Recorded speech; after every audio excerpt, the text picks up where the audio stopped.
সকালবেলা ঘুমাইতেছি, এমন সময় পুরো খাট কাঁপতেছে। আমি ভাবছি ভূমিকম্প হইতেছে। তাড়াতাড়ি উঠে দৌড় দিছি। একটু দূরে গিয়ে দেখি ভূমিকম্পটা শুধু আমার বিছানার উপরই হইতেছে। গিয়ে দেখি মোবাইলে কল আসছে। শালার মোবাইলটা ভাইব্রেশন মোড ছিল, আমার জানা ছিল না। মোবাইল হাতে নিয়ে দেখি তন্নির কল। কলটা রিসিভ করতেই বলতে শুরু করলো, এই কুত্তা, কল ধরিস না কেন? সরি রে, ঘুমিয়েছিলাম। এবার বল, এত সকাল সকাল কল দিলি কেন? আজকে একটু তাড়াতাড়ি ক্যাম্পাসে আসিস, তোদের একটা গুড নিউজ দিব। কি গুড নিউজ? সেটা ক্যাম্পাসে এলে দেখতে পারবি। আর সানি আয়মানকেও বলে দিস তাড়াতাড়ি আসার জন্য। আমি ফারিয়াকে বলে দিচ্ছি। আচ্ছা ঠিক আছে, এখন ফোন রাখ, ফ্রেশ হব। ওকে। টুট টুট টুট, কলটা কেটে দিল। আমি উঠে ফ্রেশ হতে চলে গেলাম। চলেন, ফ্রেশ হতে হতে আপনাদের পরিচয়টা দিয়ে দিই। আমি জুয়েল, আপাতত স্টুডেন্ট লাইফে আছি। একটু আগে যে কল করেছিল সে আমার বেস্ট ফ্রেন্ড তন্নি। ফ্রেশ হওয়া শেষ, নাস্তা করে ক্যাম্পাসে চলে গেলাম। গিয়ে দেখি আমি ছাড়া সবাই বসে আছে। আমি যাওয়ার পরপরই তন্নি রাগ লুক নিয়ে আমাকে বলল, কি রে হারামি, তোকে আজকে একটু তাড়াতাড়ি আসতে বললাম আর তুই আজকে দেরি করে আসলি। সরি রে, রাস্তায় অনেক জ্যাম ছিল। তোর জন্য সবসময় জ্যাম থাকে, আমরা রাস্তা দিয়ে আসি না। এই হারামখোর, তুই চুপ থাক, সবসময় শুধু চামচামি করস। আচ্ছা বাদ দে না, তখন তন্নি কি বলবি তাড়াতাড়ি বল, আমরা ক্লাসে চলে যাব। আজকে কোনো ক্লাস হবে না, আজকে আমরা একটা পার্টি দিব। দেখ, এখন এগুলো করার সময় নেই, অন্যদিন করব। আগে বল তোর কি কথা আছে। দোস্ত, আমার বিয়ে ঠিক হয়ে গেছে। ছেলে অনেক বড় ব্যবসায়ী, কালকে আমাকে রিং পরিয়ে দিয়ে গেছে। তন্নির কথা শুনে আমার মাথার উপর যেন আকাশ ভেঙে পড়ল। সেই কলেজ লাইফ থেকে তন্নিকে আমি অনেক ভালোবাসি, কিন্তু ফ্রেন্ডশিপ নষ্ট হয়ে যাওয়ার ভয়ে কখনো বলতে পারিনি। আমি চেয়েছিলাম আগে নিজে নিজের পায়ে দাঁড়াই, ভালো একটা চাকরি পাই, তারপর তন্নিকে আমার মনের কথা বলবো। কিন্তু এটা কি হলো? না, আমি কিছু ভাবতে পারছি না, আমার মাথা ব্যথা করতেছে। এদিকে সানি, আইমান আর ফারিয়া তন্নিকে শুভেচ্ছা জানাচ্ছে। আমার নীরবতা দেখে তন্নি বলল, কি রে, তোর আবার কি হয়েছে? তুই খুশি হসনি? আমি তাড়াহুড়া করে বললাম, আমি অনেক খুশি হয়েছি। তাহলে তুই এভাবে চুপ করে দাঁড়িয়ে আছিস কেন? দোস্ত, তুই সত্যি বিয়েটা করবি? অবশ্যই, এর থেকে ভালো ছেলে আর কোথায় পাবো। আর তাছাড়া বিয়ের বয়সও হয়ে গেছে। চুপ করে দাঁড়িয়ে রইলাম। আচ্ছা বাদ দে তো, এখন বল বিয়ে কখন? এই তো আগামী শুক্রবার, তোরা সবাই অবশ্যই আসবি। এই নে কার্ড। এ কথা বলে আমাদের সবাইকে একটা করে কার্ড দেয়। আমার কেন জানি বুক ফেটে কান্না আসছে। মনে হচ্ছে আমার জীবন থেকে অনেক বড় কিছু একটা চলে যাচ্ছে। নিজের অজান্তেই চোখের কোণে পানি চলে আসলো। আমার এমন অবস্থা দেখে তন্নি বলল, কি রে, কি হয়েছে তোর? কাঁদতেছিস কেন? আমি তাড়াতাড়ি চোখের পানি মুছে বললাম, আরে না, এমনি। তোর বিয়ে হবে শুনে খুশিতে চোখে পানি চলে আসলো। পাগল। আচ্ছা শোন, রায়হান কল দিচ্ছে, আমি একটু বাইরে যাচ্ছি, তোরা থাক। এই রায়হানটা আবার কে? আরে তোদের দুলা ভাই। আচ্ছা থাক, পরে কথা হবে। Bye bye. তন্নি চলে গেল। আমি অভাব দৃষ্টিতে ওর চলে যাওয়ার দিকে তাকিয়ে আছি। আস্তে আস্তে চোখটা ঝাপসা হয়ে গেল। মনে হয় আবার পানি এসে জমা হয়ে গেছে। এমন সময় ফারিয়া বলল, আচ্ছা আমি ক্লাসে যাচ্ছি, তোরা কেউ যাবি? তুই যা, আমরা একটু পর আসছি। আচ্ছা ঠিক আছে। তারপর সানি আর আইমান আমার কাছে এসে বলে, কিরে, ঘটনা কি? কিসের ঘটনা? তোর চোখে পানি কেন? এমনি পানি চলে আসছে। তুই কি ভাবছিস আমরা কিছু বুঝি না? আমরা তোর বন্ধু না? এখনো সময় আছে, বলে দে তুই যে তন্নিকে ভালোবাসিস। কি সব বলছিস তোরা? দেখ, এখন নাটক করার সময় নেই। যদি সত্যিই ভালোবাসিস তাহলে তাকে বলে দে, কিছু হবে না, আমরা আছি। আমি আর কিছু না বলে সোজা ক্যাম্পাস থেকে বাসায় চলে আসলাম। সোজা রুমে গিয়ে শুয়ে পড়লাম। তন্নির কথা ভাবছি আর চোখ দিয়ে পানি পড়ছে। ওর কথা ভাবতে ভাবতে কখন যে ঘুমিয়ে পড়েছি মনে নেই। ঘুম থেকে উঠে দেখি সন্ধ্যা হয়ে গেছে। সেই 11টার সময় ঘুমাইছি আর এখন সন্ধ্যা হয়ে গেছে। তন্নির কথা মাথা থেকে কিছুতেই যাচ্ছে না। এর মধ্যে আম্মু আমার রুমে আসে এবং বলে, কি রে, এই অবস্থা হয়েছে কেন তোর? কি হয়েছে আমার? চোখ মুখ লাল হয়ে আছে, দেখে মনে হচ্ছে তুই কান্না করছিস। আরে পাগল নাকি, আমি কেন কান্না করব? অসময়ে ঘুমাইছি তাই হয়তো চোখটা লাল হয়ে আছে। পানি দিলে ঠিক হয়ে যাবে। আচ্ছা ঠিক আছে, ফ্রেশ হয়ে আয়, আমি চা নিয়ে আসতেছি। এরপর ফ্রেশ হয়ে চা খেয়ে ছাদে চলে গেলাম। এক কোণে গিয়ে বসলাম আর 4টার দিকে তাকিয়ে আছি। মনের মধ্যে শুধু তন্নির সাথে কাটানোর সময়গুলো উকি দিচ্ছে। খুব ইচ্ছে করছে চিৎকার দিয়ে বলি, তন্নি আমি তোকে ভালোবাসি, অনেক ভালোবাসি, কিন্তু পারছি না। মনের মধ্যে অজানা একটা ভয় চেপে ধরেছে। একটু পর দেখলাম তন্নি কল করছে। কলটা ধরতে ইচ্ছে করছে না, কয়েকবার দেওয়ার পর রিসিভ করলাম। কিরে তুই কল ধরিস না কেন? একটু ব্যস্ত ছিলাম, কি বলবি বল। শোন না দোস্ত, কালকে আমরা শপিং করতে যাব, তুইও আমাদের সাথে যাবি। সরি আমি পারবো না, তুই সানি বা আইমানকে নিয়ে যা। তাছাড়া ফারিয়া তো তোর সাথে আছেই। না, ওরা কেউ যাবে না, প্লিজ তুই চল। দেখ আমার একটু কাজ আছে, আমি যেতে পারবো না। আমি এত কিছু বুঝি না, তুই যাবি। এরপর সে কলটা কেটে দিল। এমনিতে ওর জন্য অনেক কষ্ট হচ্ছে, এর মধ্যে যদি শপিংয়ে যাই তাহলে আমার মাথা আরও খারাপ হয়ে যাবে। না, কিছুই মাথায় ঢুকছে না, যা হওয়ার তা পরে হবে। আমি কালকেই তন্নিকে আমার মনের কথা বলে দিব। পরের দিন ঘুম ভাঙলো তন্নির কলে। মোবাইল হাতে নিয়ে দেখি 22টা কল দিছে। তাড়াতাড়ি উঠে ফ্রেশ হয়ে তন্নিকে একটা টেক্সট পাঠালাম যে আমি আসছি। সারাদিন তন্নির সাথে শপিং করলাম, কথাগুলো বলতে চেয়েও পারলাম না, কেমন জানি অস্বস্তি লাগছে। তন্নির দিকে খেয়াল করে দেখলাম ও অনেক খুশি। এখন কথাগুলো কিভাবে বলবো, যদি ফ্রেন্ডশিপ নষ্ট করে ফেলে। আমি আর কিছু না ভেবে সোজা বাসায় চলে আসলাম। চিন্তা করলাম এখানে আর থাকবো না, তন্নিকে চোখের সামনে অন্য কারো হতে দিতে পারবো না। মনে মনে সিদ্ধান্ত নিলাম তন্নিকে সব কথা খুলে বলবো। যদি সে রাজি হয় তাহলে এখানেই থেকে যাব, আর যদি রাজি না হয় তাহলে দেশের বাইরে চলে যাব। তাড়াতাড়ি করে আম্মুর কাছে গেলাম, গিয়ে বললাম, আম্মু আমি বাইরে চলে যাব, এখানে আর পড়ালেখা করব না। তুই না বলেছিলি এখানে তুই বন্ধুদের সাথে থাকবি, বাইরে যাবি না? সেটা আগে বলেছিলাম, এখন আমি আর দেশে থাকবো না। তুমি আব্বুকে ভিসা প্রসেসিং করতে বলো, আমি শুক্রবারের আগে চলে যাব। এত তাড়াতাড়ি কি হবে, সময় লাগবে। এত কিছু আমি জানি না, আমি শুক্রবারের আগে যেতে চাই।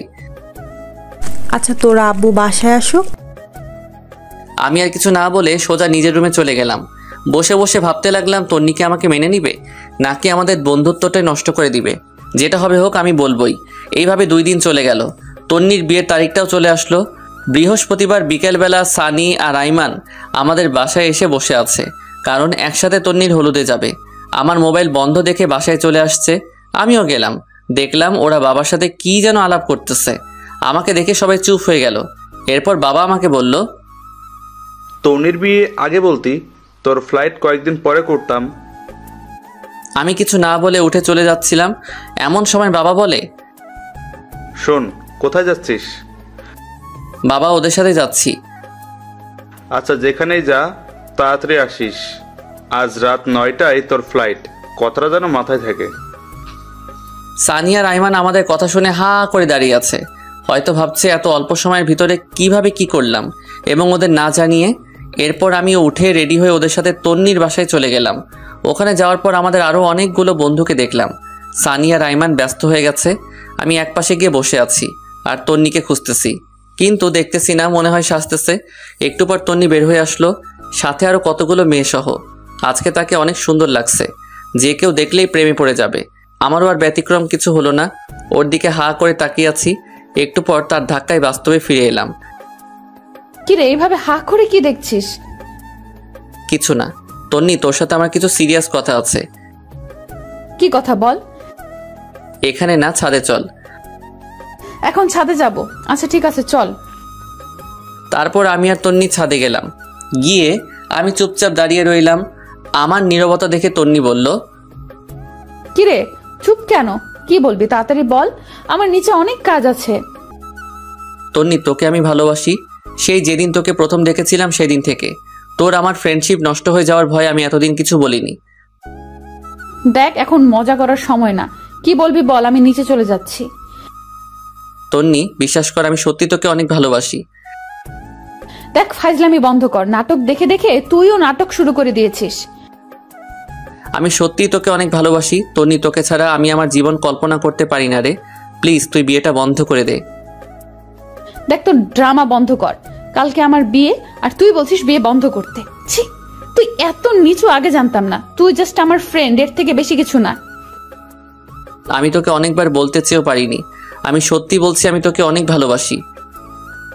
এই কথা বলে আমি তন্নির গালে একটা কিস বসিয়ে দেই, আর সে রাগীভাবে আমার দিকে তাকিয়ে অনেক জোরে একটা ধাক্কা দেয় এবং দুই গালে চর বসিয়ে দেয় আর বলতে থাকে, ছি, আমার ভাবতেই অবাক লাগে তোর মতো ছেলের সাথে আমি ফ্রেন্ডশিপ করেছি, তা আবার বেস্ট ফ্রেন্ড।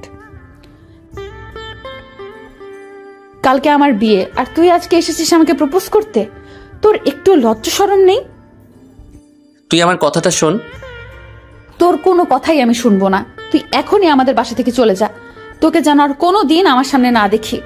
তোর আর আমার ফ্রেন্ডশিপ এখানেই শেষ। আজ থেকে তুই আমার সাথে কোনো ধরনের যোগাযোগ করার চেষ্টা করবি না। তন্নি প্লিজ আমার কথাটা শোন। তোর সাথে আর কোনো কথা নাই। তুই এখান থেকে চলে যা, না হলে গলা ধাক্কা দিয়ে বের করে দিব। আমি আর কিছু না বলে চোখ মুছতে মুছতে সেখান থেকে বেরিয়ে গেলাম। এরপর বাসায় গিয়ে রেডি হয়ে বাবা আর আমি এয়ারপোর্টের উদ্দেশ্যে রওনা দিলাম। সানি, আইমান কাউকে কিছু জানালাম না। এরপর এয়ারপোর্ট থেকে বাবার কাছ থেকে বিদায় নিয়ে চলে গেলাম দেশ ছেড়ে। অনেক কষ্ট হচ্ছিল প্রিয় মানুষগুলোর জন্য, কিন্তু আমি এখানে থাকলে হয়তো আরও বেশি কষ্ট পাবো। যাওয়ার আগে নিজের ভার্চুয়াল জগতের সব কিছু ডিলিট করে দিলাম। একটা নাম্বারও ওপেন রাখলাম না। সেখানে গিয়ে বেশ কিছুদিন মন খারাপ করে বসেছিলাম। পরে নতুন বন্ধু, নতুন ক্যাম্পাস পেয়ে তন্নির কথা প্রায় ভুলেই গেলাম। আস্তে আস্তে ওখানকার পরিবেশের সাথে নিজেকে মানিয়ে নিলাম। দেখতে দেখতে 2 বছর চলে গেল। আমার পড়ালেখাও শেষ।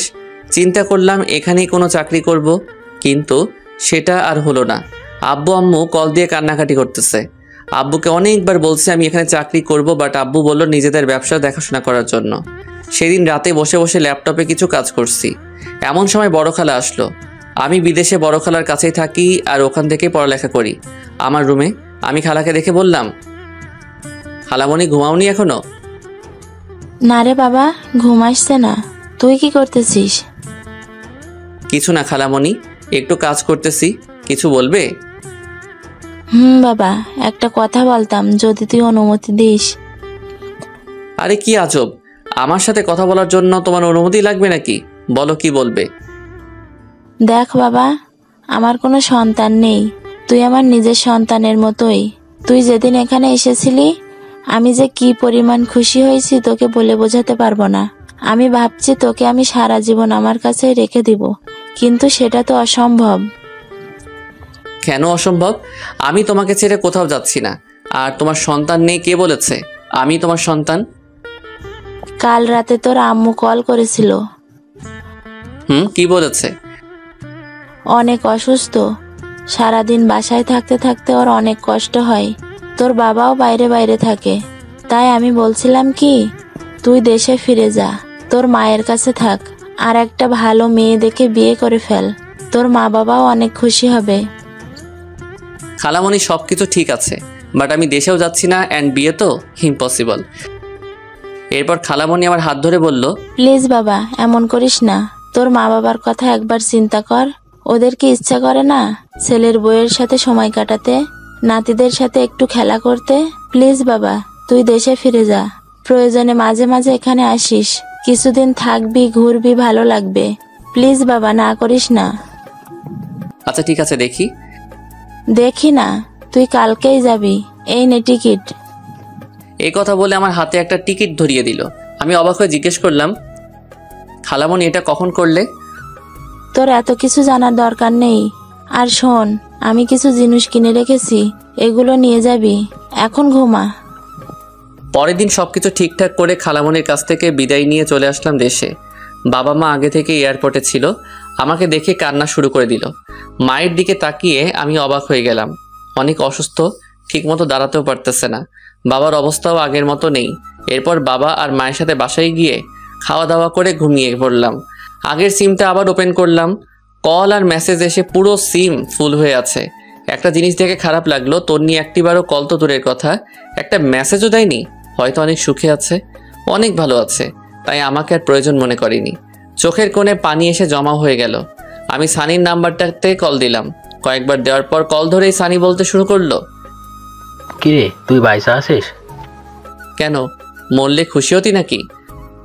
এই শালা, কথা বলবি না তুই। তোর সাথে কোনো কথা নাই, আমি তোর কেউ না। প্লিজ ভাই, রাগ করিস না, তোকে আমি সব কিছু বলবো। কিছু বলতে হবে না তোর, তুই তোর মতন থাক। আচ্ছা শোন, বিকেলে কফি শপে আয়, তোদের সাথে দেখা করব। আর কিছু কথা আছে। আইমান আর ফারিয়াকে একটু কষ্ট করে বলে দিস। আচ্ছা ঠিক আছে। এই কথা বলে কলটা কেটে দিলাম। বিকেলবেলা বের হয়ে কফি শপের দিকে রওনা দিলাম। রাস্তাঘাট সব কিছু কেমন যেন চেঞ্জ হয়ে গেছে। একটু পর কফি শপে গেলাম, গিয়ে দেখি সবাই বসে আছে। আজকেও আমার লেট হয়ে গেছে। আমাকে দেখেই ওরা দৌড় দিয়ে এসে জড়িয়ে ধরে ফেলে। এরপর তিনজনে মিলে 10 মিনিট কিল আর ঘুষি দেয়। এতদিনের জমানো সবগুলো একসাথে দিয়ে দেয়। ওদের সাথে কুশল বিনিময় করলাম। তারপর সানিকে বললাম, তো তোর আর কি অবস্থা? চাকরি বাকরি কিছু করিস নাকি?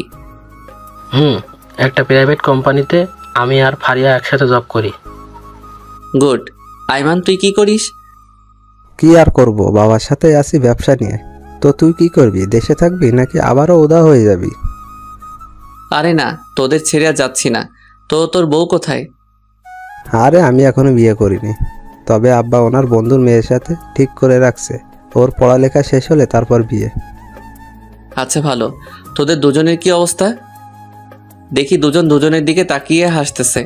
এরপর আইমান বলল, মামা ওরা নিজেরা সারাই ফেলছে। কি, তোরাও এই কাজ করলি? যাক, খুশি হলাম। সারা জীবন একসাথে ছিলি, এখনো থাকবি, ভালো হয়েছে। তো তুই কবে করছিস?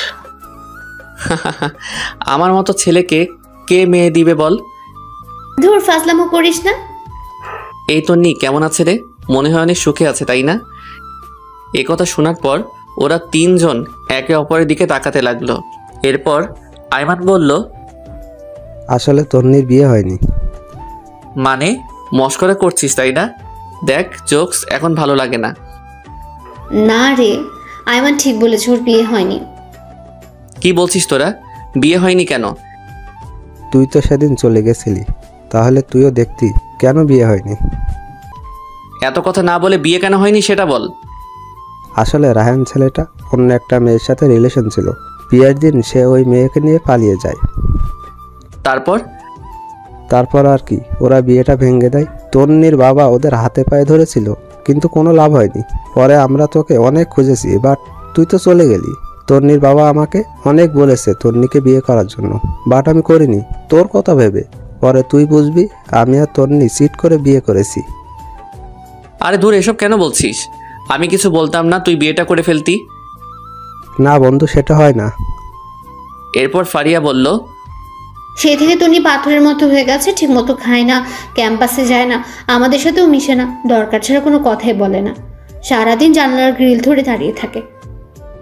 ওর আর বিয়ের জন্য প্রপোজাল আসেনি? আসছে, বাট সে করবে না। আমাদের বিয়ের সময়ও এসে গিফটটা দিয়ে চলে গেছে। ও কি এখন এখানেই থাকে নাকি চলে গেছে? না, আগের বাসায় আছে। আমি একটু ওর সাথে কথা বলবো, তোরা যাবি আমার সাথে? আজকে তো সময় নেই, কালকে বিকালবেলা সবাই ফ্রি আছি, কালকে চল। আচ্ছা ঠিক আছে তাহলে। এরপর ওদের কাছ থেকে বিদায় নিয়ে বাসায় চলে আসলাম। শুয়ে শুয়ে চিন্তা করতেছি ওর বাবা মায়ের কাছে বিয়ের প্রস্তাব দিলে কেমন হয়। ইস, আমি যদি সেদিন থাকতাম, হয়তো এতদিনে আমাদের বাচ্চাও বড় হয়ে যেত। এসব ভাবতে ভাবতে ঘুমাই গেছি। পরের দিন আমরা চারজন ওদের বাসায় গেলাম। দরজার সামনে দাঁড়িয়ে কলিং বেলটা বাজালাম। একটু পর ওর মা এসে দরজা খুলে দেয়। আমাদের দেখে উনি অনেক খুশি হন। আমাকে দেখে বলে, আরে জুয়েল, তুই কোথা থেকে আসলে? এতদিন কোথায় ছিলি বাবা? আন্টি, আমি তো দেশে ছিলাম না। ও আচ্ছা, এই দাঁড়িয়ে কেন আছো? আসো, ভিতরে আসো। এরপর আমরা সবাই ভিতরে গেলাম। অনেক বসে আন্টির সাথে গল্প করলাম, কিন্তু তন্নিকে কোথাও দেখছি না। আমি ফারিয়াকে ইশারায় বললাম তন্নিকে দেখতে। সে উঠে তন্নির রুমে গেল, গিয়ে অনেকক্ষণ পর আসলো।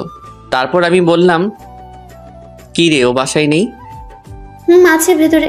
এখানে নাকি আসবে না, তুই কথা বলে ভেতরে যা। এরপর আমি উঠে ভিতরে গেলাম, গিয়ে দেখলাম ও জানালার গ্রিল ধরে দাঁড়িয়ে আছে। আমি অনেকক্ষণ গিয়ে পেছনে দাঁড়িয়ে রইলাম। কেমন জানি নার্ভাস লাগছে, কিন্তু ওর কোনো নড়াচড়া নাই। তারপর আমি একটা কাশি দিলাম, দেখলাম পেছনে তাকালো। এরপর সে বলল, কিরে, কখন আসছিস? এই তো কিছুক্ষণ হলো। কেমন আছিস তুই? ভালো। তুই এখানে কেন আসছিস? কথাটা শুনে অনেক খারাপ লাগলো। এতদিন পর দেখা হলো, অথচ আমি কেমন আছি সেটা জিজ্ঞেস না করে উল্টো আমাকে বলে কেন আসছি। এরপর আমি বললাম, এখনো রাগ করে আছিস? সেদিনের জন্য আমি অনেক সরি। আমি কারোর উপর রাগ করি না, সেই অধিকার আমার নেই। এতদিন কোথায় ছিলি? বাইরে। তো এখন এখানে কেন আসছিস? তোকে দেখতে। দেখা হয়ে গেল, এখন যা। কেন, তোর কি বিরক্ত লাগছে নাকি? তুই রুম থেকে বের হলে আমি খুশি হব। প্লিজ এখান থেকে যা। আমি আর কিছু না বলে সোজা চলে আসলাম, একরকম অপমানিত হয়ে। এরপর আন্টি নাস্তা নিয়ে আসলো। আমরা নাস্তা খেতে খেতে কথা বলছি। এরপর আমি আন্টিকে বললাম, আন্টি একটা কথা বলতাম, যদি কিছু মনে না করেন। বাবা বলো। আন্টি, আমি তন্নিকে বিয়ে করতে চাই। আমার কথা শুনে আইমান, সানি আর ফারিয়া অবাক হয়ে আমার দিকে তাকিয়ে রইল। আন্টি বলল, কিন্তু বাবা, তোমার মা বাবা কি রাজি হবে? আর তনির তো বিয়ে করার কোনো ইচ্ছে নেই বলছে। আন্টি, আমার মা বাবা আমার উপর কোনো কথা বলবে না। আপনি যদি রাজি থাকেন আমি তন্নিকে বিয়ে করব। বাবা ঠিক আছে, কিন্তু তন্নি। আন্টি, বিয়ের পর সব কিছু ঠিক হয়ে যাবে। আচ্ছা বাবা, দেখি কি করা যায়। তারপর আমি, আইমান, সানি আর ফারিয়া তন্নিদের বাসা থেকে চলে আসলাম। পরে আমি আব্বু আর আম্মুকে বললাম তন্নির কথা। আমার কথা শুনে ওনারা তো অনেক খুশি। বললেন, তোর পছন্দই আমাদের পছন্দ, আর তন্নি মেয়েটাকে আমারও অনেক ভালো লাগে। অবশেষে আমাদের বিয়েটা হয়ে গেল। তন্নিকে একরকম জোর করে বিয়েটা দেওয়া হয়েছে। কবুল বলার সময় দেখলাম সে বলতে চাচ্ছে না। ফারিয়া আর ওর মায়ের জোড়াজড়িতে বলল, এখন প্রায় রাত 12টা। আমি সানি আর আইমান ছাদের উপরে বসে বসে আড্ডা দিচ্ছি। এমন সময় ফারিয়া উপরে আসলো আর এসে আমাকে বলল, কি রে তুই এখানে? তো কোথায় থাকবো? আজকে না তোর বাসর রাত? তন্নি অনেক আগে থেকে একা একা বসে আছে, যা ঘরে যা। বন্ধু যা, আর বসে থাকা ঠিক হবে না। এরপর আমি উঠে আস্তে আস্তে রুমের দিকে হাঁটা দিলাম। এমন সময় সানি বলল, মামা, মনে করে বিড়ালটা মারিস, আর কোনো দরকার হলে আমাকে কল দিস। এই ফাজিল, তোর মুখে কি কিছুই আটকায় না? সবাই কি তোর মতো নাকি? আমি আর কিছু না বলে একটা মুচকি হাসি দিয়ে ছাদ থেকে চলে আসলাম। বাসর ঘরের সামনে দাঁড়িয়ে আছি। কেমন জানি ভয় লাগতেছে, আবার লজ্জাও। অনেকক্ষণ দাঁড়িয়ে থেকে আস্তে করে দরজাটা খুলে ভিতরে প্রবেশ করলাম। দরজাটা লাগিয়ে দিলাম। দেখলাম তন্নি মাথা নিচু করে বসে আছে। আমি গিয়ে খাটের উপর বসলাম। এমন সময় তন্নি আমাকে বলল, তোর সাথে আমার কিছু কথা আছে। কি কথা বল। আর শোন, আজকে থেকে আমি তোর স্বামী, সো আর তুই করে বলবি না, তুমি করে বলবি, অ্যান্ড আমিও বলবো। দেখ, তোকে আমি কখনোই স্বামী হিসেবে মানতে পারবো না। তুই জাস্ট আমার ফ্রেন্ড। তাহলে বিয়েতে মত দিলি কেন? তোর কি ধারণা আমি নিজে থেকে মত দিয়েছি? জীবনেও না। মা আমাকে ওনার মরার কসম দিয়েছে, সেজন্য আমি বিয়েটা করেছি। তোর মায়ের কসমের জন্য তুই আমার জীবন নষ্ট করবি নাকি? তো তুই এখন কি চাস? তুই জীবনেও আমার কাছে স্বামীর অধিকার দেখাতে পারবি না। তুই তোর মতো আর আমি আমার মতো। ওকে, আমি তোর উপর কোনো অধিকার খাটাবো না। অন্তত আমার মা বাবার সামনে একটু নাটক করিস, না হলে ওনারা অনেক কষ্ট পাবে। চেষ্টা করব। আমি আর কিছু না বলে খাটে ঘুমাতে যাব। এমন সময় তন্নি আবারও চিৎকার দিয়ে উঠে আর আমাকে বলে, কি করছিস তুই? কি করলাম? ঘুমাতে যাচ্ছি। ঘুমাবি ভালো কথা, কিন্তু খাটে কেন? তাহলে কোথায় ঘুমাবো? যেখানে খুশি সেখানে ঘুমা। দরকার হলে সোফায় ঘুমা, বাট খাটে ঘুমাতে পারবো না। এটা আবার কেমন কথা? খাট থাকতে সোফায় কেন ঘুমাবো? কারণ তোর সাথে এক খাটে ঘুমানোর কোনো ইচ্ছাই আমার নেই, সো তুই খাটে ঘুমাবি না। আমি আর কিছু না বলে একটা বালিশ নিয়ে লাইট অফ করে সোফায় ঘুমিয়ে পড়লাম। তন্নিও খাটের উপর শুয়ে পড়ল। আমার কিছুতেই ঘুম আসছে না। পরে আমি উঠে বেলকনিতে চলে গেলাম। মনে মনে ভাবতে লাগলাম, আমার মতো অভাগা হয়তো পৃথিবীতে আর দ্বিতীয়টা নেই।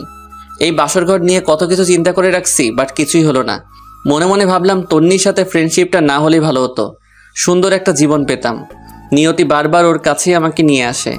এসব ভাবতে ভাবতে কখন যে চোখের পানি এসে জমা হয়েছে বুঝতেই পারিনি। এমন সময় খেয়াল করলাম রুম থেকে কান্নার আওয়াজ আসছে। আমি তাড়াতাড়ি রুমে ঢুকে লাইটটা অন করলাম।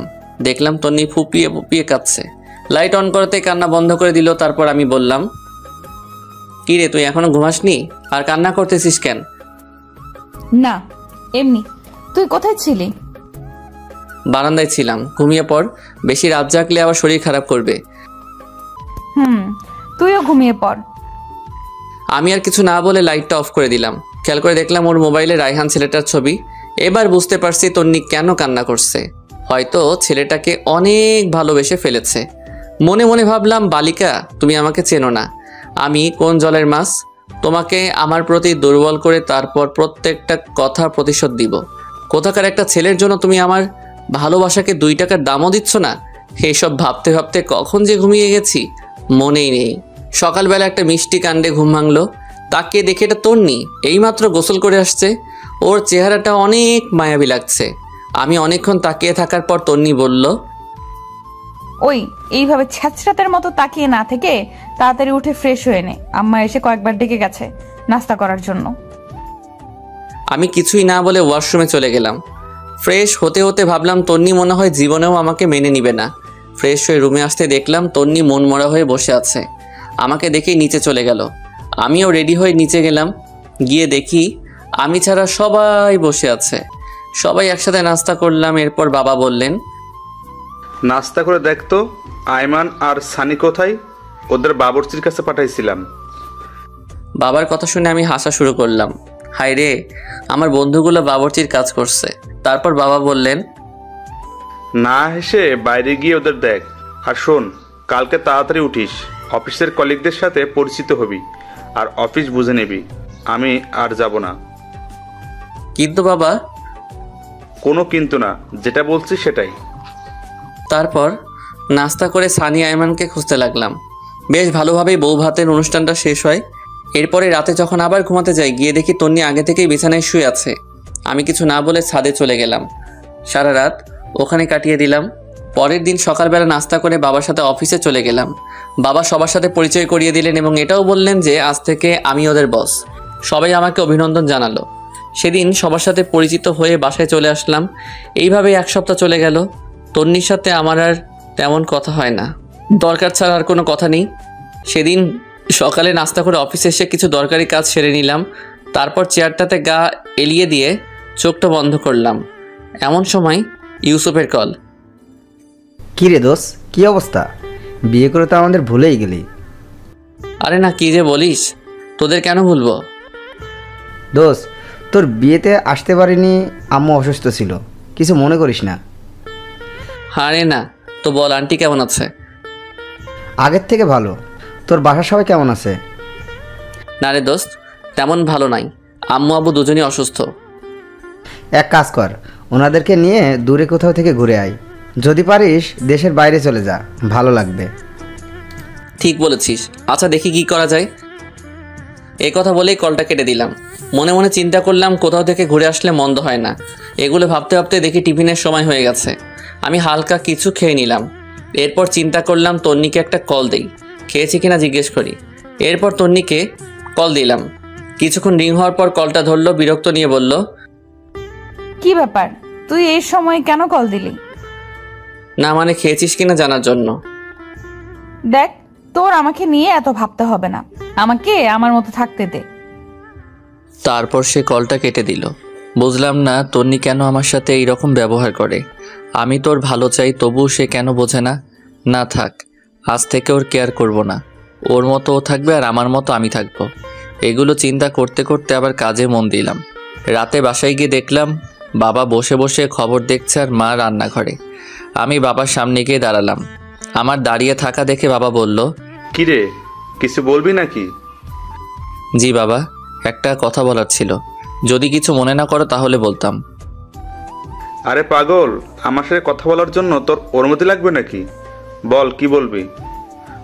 আসলে বাবা বলছিলাম কি, সারাদিন অফিস কাজ এগুলো করতে করতে তোমাদের সময় দিতে পারি না। চলো না আমরা সবাই মিলে কোথাও থেকে কয়েকদিনের জন্য ঘুরে আসি, সবার ভালো লাগবে। কথাটা আসলে ঠিক বলছিস, বাট যাওয়া হবে না। কিন্তু কেন বাবা? গতকাল রাতে তোর দাদুকে স্বপ্ন দেখেছি, কবরটাও নাকি ভেঙে পুকুরে পড়ে যাচ্ছে। তাই আমি আর তোর মা 10-15 দিনের জন্য গ্রামের বাড়িতে যাব। কয়েকজন হুজুর আর এতিমদের খাওয়ার ব্যবস্থা করব। যদি সুযোগ পাই কবরের চারপাশে দেয়াল করে আসব। ও আচ্ছা, তাহলে তোমরা গ্রামেই যাও, ভালো লাগবে। এই কথা বলে আমি রুমের দিকে চলে যাচ্ছি। এমন সময় আবার বাবা ডাক দেয়। শোন, তোর সাথে এমনিতেও আমার কথা ছিল। কি কথা বাবা, বলো। বলছিলাম কি, তোর বিয়ের পর থেকে কোথাও ঘুরতে যাসনি, তন্নিও একা একা বাসায় বসে থাকে। তাই আমি বলছিলাম তন্নিকে নিয়ে তুই ঘুরে আয়। না বাবা, তোমরা না গেলে আমরাও যাব না। আরে পাগল, আমরা যে কয়েকদিন গ্রামে বাড়িতে আসি সে কয়দিন তোরাও ঘুরে আয়, ভালো লাগবে। কিন্তু বাবা অফিস? আমি ম্যানেজারকে বলে দিয়েছি, সে দেখবে। আর শোন, তোর বড় খালার ওখানে চলে যা, তুই গেলে উনিও খুশি হবে। ওনার সাথে কথা বলে আমি সব কিছু ঠিক করে রেখেছি। তোর মায়ের কাছে ওদের দুজনের টিকিট রেখে দিয়েছি। বাবা এগুলো আবার কখন করলে? এত কিছু তোর জানার দরকার নেই, পরশুদিন ফ্লাইট। আমি আর কিছু না বলে হালকা একটা হাসি দিয়ে বাবার সামনে থেকে রুমে চলে গেলাম। মনে মনে ভাবতে লাগলাম তন্নি কি রাজি হবে? যেই মেয়ে বিয়ের দিন রাতে আমাকে বলে স্বামী হিসেবে মানে না, সে কি রাজি হবে আমার সাথে হানিমুনে বাইরে ঘুরতে যেতে? ধুর, যা হওয়ার তা পরে হবে, আগে কিছু খেয়ে নিই, অনেক ক্ষুধা লাগছে। তারপর হালকা নাস্তা করে নিলাম, কিন্তু তন্নিকে দেখছি না কোথাও। রান্নাঘরে গেলাম, সেখানেও নেই। আম্মুকে জিজ্ঞেস করলাম, আম্মু তন্নিকে দেখছি না যে, ও কোথায় গেছে? তন্নি একটু ওর বাবার বাড়ি গেছে। আমিও আর না করিনি, সারাদিন বাসায় বসে থাকে, বাইরে থেকে ঘুরে আসলে মনটা একটু হালকা হবে। আর আমি তন্নিকে বলে দিয়েছি তুইও আজকে ওদের বাসায় যাবি, আর রাতটাও ওখানেই কাটাবি। সকাল হলে তন্নিকে নিয়ে বাসায় চলে আসবি। ধুর, আমি গিয়ে কি করব? এই তুই কি পাগল? মেয়েটা একা একা ওখানে গেছে, আর যদি একা একা আসতে হয় তাহলে ওদের বাসায় সবাই কি ভাববে? আচ্ছা, আমি সকালে গিয়ে নিয়ে আসবো। সকালে মানে? এখন যাবি তুই? যা রেডি হয়ে যা। কি আর করা, রেডি হয়ে ওদের বাসার দিকে রওনা দিলাম। তন্নিককে অনেকবার কল দিলাম কিন্তু সে কল ধরছে না। তারপর আমি, আইমান আর সানির সাথে চ্যাটিং করতে করতে ওদের বাসার সামনে চলে গেলাম। গাড়ি থেকে নেমে ওদের বাসার সামনে গিয়ে দাঁড়ালাম। তখন প্রায় 9টা বেজে গেছে। তারপর ভিতরে গেলাম। আমাকে দেখে শ্বশুর শাশুড়ি অনেক খুশি হলেন। তাদের সাথে অনেকক্ষণ কথা বলে নিলাম। এরপর শাশুড়ি আম্মা বললেন, যাও বাবা, রুমে যাও। তন্নি রুমে আছে, ওখানে গিয়ে ফ্রেশ হয়ে নিচে আসো, আমি খাবার রেডি করছি। আচ্ছা ঠিক আছে। এই কথা বলে আমি তন্নির রুমের দিকে হাঁটা দিলাম। ওর দরজার সামনে গিয়ে শুনতে পাই ওর রুম থেকে অনেক জোরে হাসির শব্দ আসছে। সবার থেকে ওর হাসিটা আলাদা, অনেক দিন পর সে হাসছে। আমি বাইরে থেকে উকি দিয়ে দেখলাম ওর কয়েকজন কাজিন সেখানে বসে ওর সাথে গল্প করছে। তাদের মধ্যে একজন আমাকে দেখে ফেলে, তারপর বলে, আরে দুলা ভাই, আপনি আসছেন? আমরা আপনার কথাই বলছিলাম, আসুন ভিতরে আসুন। তারপর আমি ভিতরে গিয়ে অনেকক্ষণ ওদের সাথে গল্প করলাম। তারপর ওরা সবাই চলে গেল। তখন তন্নি আমাকে বলল, তুই এখানে কেন আসছিস? মানে কি? তোর বাসায় আসার জন্য মনে হয় আমার ঠেকা পড়ছে। আম্মুই আমাকে আসতে বলেছে। তন্নি মুখে একটা বিরক্ত নিয়ে কিছু একটা বলতে যাবে, এমন সময় শাশুড়ি এসে আমাদের ডেকে নিয়ে গেলেন খাওয়ার জন্য। আমি আর কিছু না বলে সোজা খেতে চলে গেলাম। খাবারের টেবিলে বসে তো অবাক, এ তো খাবার আসলে শ্বশুরবাড়ির রসের হাঁড়ি। সবগুলো খাবারই আমার পছন্দের। এরপর খাওয়া দাওয়া সেরে আমি রুমে এসে বিছানায় শুয়ে পড়লাম। কিছুক্ষণ পর তন্নি রুমে আসলো আর এসে চেঁচামেচি শুরু করে দিল। কিরে, তুই বিছানায় শুয়েছিস কেন? তো কোথায় শুবো? তোর রুমে তো সোফাও নেই। সোফা নেই তো কি হয়েছে, ফ্লোর আছে না, ফ্লোরে শুয়ে পড়। মানে ফ্লোরে শুয়ে পড়বো মানে? এত মানে টানে বুঝি না। আমি তোর সাথে এক বিছানায় ঘুমাতে পারবো না। কেন ঘুমাতে পারবি না? শোন, বিয়েটা যেভাবেই হোক, এখন আমি তোর স্বামী, আর তোর ভয়ের কিছু নেই। আমি তোকে কিছু করব না। সেটাও যদি না হয় তাহলে তুই নিজেই ফ্লোরে শুয়ে পড়। ফ্লোরে আমার ঘুম আসে না। আমার সম্ভব বিরক্ত লাগছে মেয়েটার কর্মকাণ্ড দেখে। ইচ্ছা করছে কানের নিচে 2টা দিয়ে দেই। এরপর সে আবার বলতে শুরু করলো, এই শোন, এটা আমার রুম, সো বিছানাও আমার বিছানায় আমি ঘুমাবো। তো কি হয়েছে? ভুলে গেছিস এতদিন আমার বিছানায় ছিলি আর আমি সোফায় ছিলাম? আমি নিজের ইচ্ছায় ঘুমাইনি, তুই তো বললি আমাকে বিছানায় ঘুমাতে। ধুর, এই ফালতুর সাথে কথা বলে পারা যাবে না, তাই আমি নিজেই ফ্লোরে শুয়ে পড়লাম। শুয়ে শুয়ে ভাবতেছি তন্নি যদি কালকে আমাদের বাসায় যাওয়ার পর শুনে যে আমি হানিমুনের ব্যবস্থা করে আসছি তখন কি করবে। এগুলো ভাবতে ভাবতে দেখলাম ফকিন্নি খুব আরাম করে ঘুমিয়ে আছে। মনে মনে বললাম, তন্নি তুই হয়তো জানিস না আমি কি জিনিস। তোরে আমি এমন সোজা করব যে তুই আমাকে ছাড়া কিছুই বুঝবি না। এসব ভাবতে ভাবতে কখন যে ঘুমিয়ে পড়েছি নিজেও জানি না। খুব সকালবেলা ঘুমটা ভেঙে গেল। ঘুম থেকে উঠতে যাব এমন সময় দেখি পুরো পিঠটা ব্যথা করতেছে। করারও কথা। সারা রাত ফ্লোরে ছিলাম, তাই একটু বেশি ব্যথা করছে। খাটের দিকে তাকিয়ে তন্নি খুব আরামে ঘুমিয়ে আছে। ঘুমন্ত অবস্থায় ওকে একদম বাচ্চাদের মতো লাগছে, মুখটা অনেক মায়াবী লাগছে। আমি অনেকক্ষণ তাকিয়ে রইলাম। একটু পরে দেখলাম ওর কতগুলো চুল উড়ে এসে মুখটা ঘুরে রাখছে। ইচ্ছে করছে চুলগুলোকে আলতো করে আবার পেছনে সরিয়ে দেই। বিয়ের পর থেকে এখনো পর্যন্ত তন্নিকে টাচও করিনি। এখন খুব ইচ্ছা করছে ওর মায়াবী মুখটা একটু হাত বুলিয়ে দিতে, কিন্তু যদি জেগে যায় তাহলে আমার 12টা বাজাবে। কিন্তু নিজের ইচ্ছেটাকে আর কন্ট্রোল করতে পারলাম না। ওর মুখের চুলগুলো আস্তে আস্তে সরাতে লাগলাম। হঠাৎ করেই তন্নির ঘুম ভেঙে যায় আর আমাকে ওর এত কাছে দেখে চিৎকার দিয়ে ওঠে এবং সাথে সাথে আমার মুখে ঠাস ঠাস 2টা চড় বসিয়ে দেয়। তারপর রেগে চোখ মুখ লাল করে আমাকে বলতে লাগলো, ছি, তুই এত নোংরা! আমি তো তোকে ভালো মানুষ ভাবছিলাম, কিন্তু তুই যে এত নিম্নমানের আমি তো জানতাম না। তোর সাথে কথা বলতেই আমার রাগ হচ্ছে। তুই ভুল ভাবতেছিস, আমার কথা শোন। তোর কোনো কথাই আমি শুনবো না। এমন সময় তন্নির আম্মু এসে আমাদের ডাক দেয় এবং বলে তাড়াতাড়ি নিচে যেতে, নাস্তা রেডি। তারপর আমি আর কিছু না বলে ওয়াশরুমে চলে যাই। ফ্রেশ হয়ে এসে ওর রুমে বসে আছি, সেও কোথায় যেন গেছে। বসে বসে ভাবছি, মানুষ কাউকে সহজে অবিশ্বাস করতে পারে। আমি যদি জোর করে কিছু করার চেষ্টা করতাম তাহলে তো বিয়ের প্রথম রাতেই করতে পারতাম, বাট ওগুলো তো আমার মনে নেই। একটু পর তন্নি এসে আমাকে নিয়ে নাস্তা করতে গেল।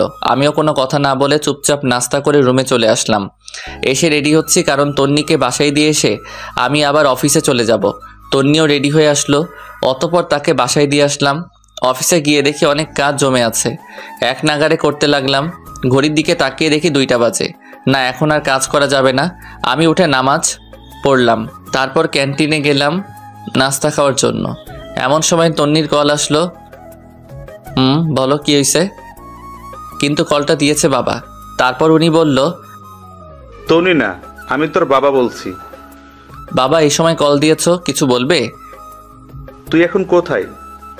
ক্যান্টিনে এসেছি নাস্তা করার জন্য। নাস্তা করার দরকার নেই, তুই বাসায় আয়, একসাথে খাবো। কিন্তু বাবা। কোনো কিন্তু না, তোর সাথে কথা আছে। আচ্ছা ঠিক আছে, আসতেছি। এরপর আমি বাসায় চলে গেলাম। গিয়ে দেখি সবাই খাবার টেবিলে বসে আছে, মনে হচ্ছে আমার জন্য বসে আছে। আমি গিয়ে মায়ের পাশে বসলাম। খাওয়া দাওয়া শুরু হলো।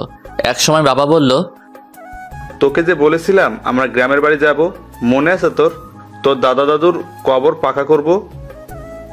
আছে, কিন্তু কিন্তু কি? আমি কোথাও যেতে পারবো না। আরে তুই আমাদের সাথে যাবি কেন? তোরা তো ঘুরতে যাচ্ছিস। না বাবা, আমরা কোথাও যাচ্ছি না। দরকার হলে তন্নিকে তোমাদের সাথে নিয়ে যাও। দেখলাম তন্নি আমার দিকে আর চোখে তাকিয়ে আছে। তারপর মা বললেন, এটা কেমন কথা? তুই না কালকে বললি তোরা ঘুরতে যাবি? বলেছিলাম, বাট আর যাবো না, আমার কাজ আছে। সব কিছু ক্যান্সেল করে দিয়েছি। তারপর বাবা তন্নিকে জিজ্ঞেস করলো ওনাদের সাথে যাবে কিনা। তন্নি না করে দিল। আমিও আর কিছু না বলে সোজা রুমে চলে গেলাম। বিকেলবেলা আর অফিসে গেলাম না। সেই দিন বিকেলবেলা সানি আর আইমানের সাথে আড্ডা দিলাম অনেকক্ষণ। এর মধ্যে আইমান আমাকে বলল, এই জুয়েল, তন্নি কি তোকে মেনে নিয়েছে নাকি এখনও পাগলামি করে? আমি টেনশনে পড়ে গেলাম। সত্যি বলবো নাকি মিথ্যা বলবো চিন্তা করতেছি। আর চুপ করে থাকা দেখে সানি বলল, আমরা সব জানি, তবুও তোর মুখ থেকে শুনতে চাই। তাহলে আমরা নিজেরা কিছু করে সব কিছু ঠিকঠাক করতে পারবো মনে হয়। সানি আর আইমানের কথা শুনে একটু শান্তি লাগলো। আসলে বন্ধু ছাড়া কোনো কিছু হয় না। তারপর আমি পুরো ঘটনাগুলো ওদের দুজনকে বললাম। তারপর আমি সানিকে বললাম, এই সানি, ফারিয়াও তো আমাদের বন্ধু, বাট তুই যে ওকে বিয়ে করেছিস, সে কি তোর সাথে এমন করে? আরে না, ও আমার অনেক কেয়ার করে। আরে সানি তো বাসরাতেই বিড়াল মেরে ফেলেছে। এই কথা বলে সবাই হাসাহাসি শুরু করলাম। একটু পর আইমান আমাকে বলল, জুয়েল শোন, একটা বুদ্ধি দেই, আমার ধারণা 100% কাজ দিবে। আরে তাড়াতাড়ি বল। তুই আজ থেকে তন্নির কেয়ার করবি না, ওকে সবসময় এড়িয়ে যাবি, খারাপ ব্যবহার করবি, দেখবি সোজা হয়ে গেছে। আরে না, এটা কি করে হয়? আমিও ওকে অনেক ভালোবাসি। আরে বেটা শোন, ভালোবাসি বললে লাভ হবে না, ওর মনেও ভালোবাসা আনতে হবে।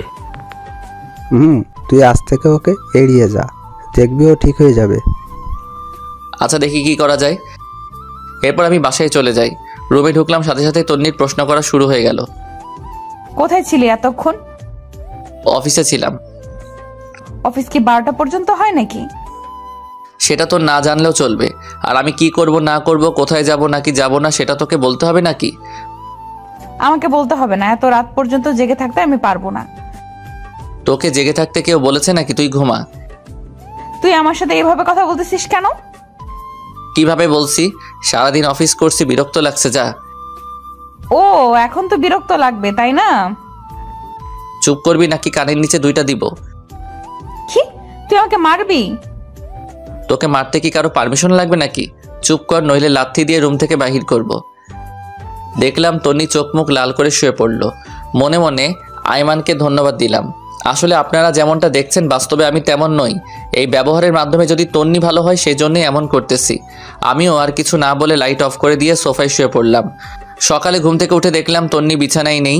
আমি ফ্রেশ হয়ে নিচে গেলাম, দেখলাম তন্নি আব্বু আম্মুর ব্যাগ আর জিনিসগুলো রেডি করে দিচ্ছে। আমি যাওয়ার পর সবাই নাস্তা করতে বসলাম। মা বললেন, শোন, একটা কথা বলতাম। বলো। আমরা যাওয়ার পর তন্নি একটু ওর বাবার বাড়ি যাবে, তুই একটু দিয়ে আসিস। আমার সময় নেই, যে যাওয়ার সে একাই যাবে। আর বাপের বাড়ি থেকে কালকেই তো আসলো। আমরা যাওয়ার পর বাসায় তো কেউ থাকবে না, তুই থাকবি অফিসে, তাই বললাম। দেখো, এত কিছু আমি বুঝি না, ও গেলে একাই যাবে। আর কিছু না বলে নাস্তা করে উঠে গেলাম। তারপর বাবা মাকে আমি বাস স্টপে দিয়ে আসলাম। বাসায় এসে দেখি তন্নি নেই, কল দিলাম ধরতেছে না। আমি ওর কল না দিয়ে রেডি হয়ে অফিসে চলে গেলাম। দুপুরবেলা ক্যান্টিনে খাবার খেতে গেলাম। বাবা মাকে কল দিয়ে জিজ্ঞেস করলাম কত দূর গেছে। অনেকক্ষণ কথাবার্তা বলে কল কেটে দিলাম। হঠাৎ করে তন্নির কথা মনে পড়লো। আমি এবার তন্নিকে কল না দিয়ে শাশুড়িকে কল দিলাম। হ্যালো, আসসালামু আলাইকুম। ওয়ালাইকুম আসসালাম। বাবা, কেমন আছো? আছি ভালো, আপনারা সবাই কেমন আছেন? আছি, সবাই ভালো। খাওয়া দাওয়া করছেন? তন্নি খেয়েছে? এই তো আমরা করতেছি, তুমি করছো? জি, নাস্তা করতেছি। অফিস শেষে আমাদের ওখানে চলে আসিও, তোমার আব্বু আম্মুর সাথে আমার কথা হয়েছে। কিন্তু? কোনো কিন্তু না, আমি বলছি তুমি চলে আসিও। আচ্ছা ঠিক আছে। কলটা কেটে দিলাম। তারপর সানি আর আইমানকে কল দিলাম। সব কিছু বললাম, ওরাও বলতেছে চালিয়ে যাওয়ার জন্য। রাত প্রায় 8টা। আমি ওদের বাসার সামনে গেলাম। তন্নিকে কল দিব চিন্তা করলাম, কিন্তু দিলাম না। কলিং বেল দেওয়ার সাথে সাথে তন্নি এসে দরজা খুলে দিয়ে গেছে। মনে হয় আমার জন্যই ওয়েট করতেছিল। আমি শ্বশুর শাশুড়ির সাথে কথা বলে তন্নির রুমে গেলাম। আমার সাথে কোনো কথা বলতেছে না। আমি ওয়াশরুমে গিয়ে ফ্রেশ হয়ে আসলাম। একটু পর শাশুড়ি এসে খাওয়ার জন্য ডেকে গেল। আমিও সোজা নিচে চলে গেলাম। খাওয়া দাওয়া করে বাইরে বের হলাম। আব্বুকে কল দিলাম। অনেকক্ষণ কল দিয়ে কথা বললাম। এরপর বাসায় আসলাম। রুমে যাওয়ার সাথে সাথে তন্নি অনেক জোরে দরজাটা লাগিয়ে দিল। কি রে, এত জোরে দরজা দিলি কেন? তুই এখানে কেন আসছিস? মানে কি? তোর মাই তো বললো। মা বললে আসতে হবে নাকি? দেখ, বেশি কথা বলবি না, তোরে দেখলে আমার রাগ হয়। যা শুয়ে পড়। তুই আমার রুম থেকে বের হ। তুই কি আমাকে অপমান করছিস? ধরে নে তাই, তুই আমার রুমে থাকতে পারবি না। ভুলে গেছিস সবসময় আমার রুমেই থাকিস অ্যান্ড আমার খাটে? তুই কি যাবি নাকি গলা ধাক্কা দিব? আমি আর কিছু না বলে বের হয়ে গেলাম। চিন্তা করলাম নিজের বাসায় চলে যাব, কিন্তু এত রাতে যাওয়া রিস্কি হয়ে যাবে। তাছাড়া শ্বশুর শাশুড়িও খারাপ মনে করবে। আর কিছু চিন্তা না করে সোজা নিচে চলে গেলাম। অনেকক্ষণ হাঁটাহাঁটি করলাম, সময় যাচ্ছে না কিছুতেই। তারপর গিয়ে গেস্ট রুমের সোফায় গিয়ে শুয়ে পড়লাম।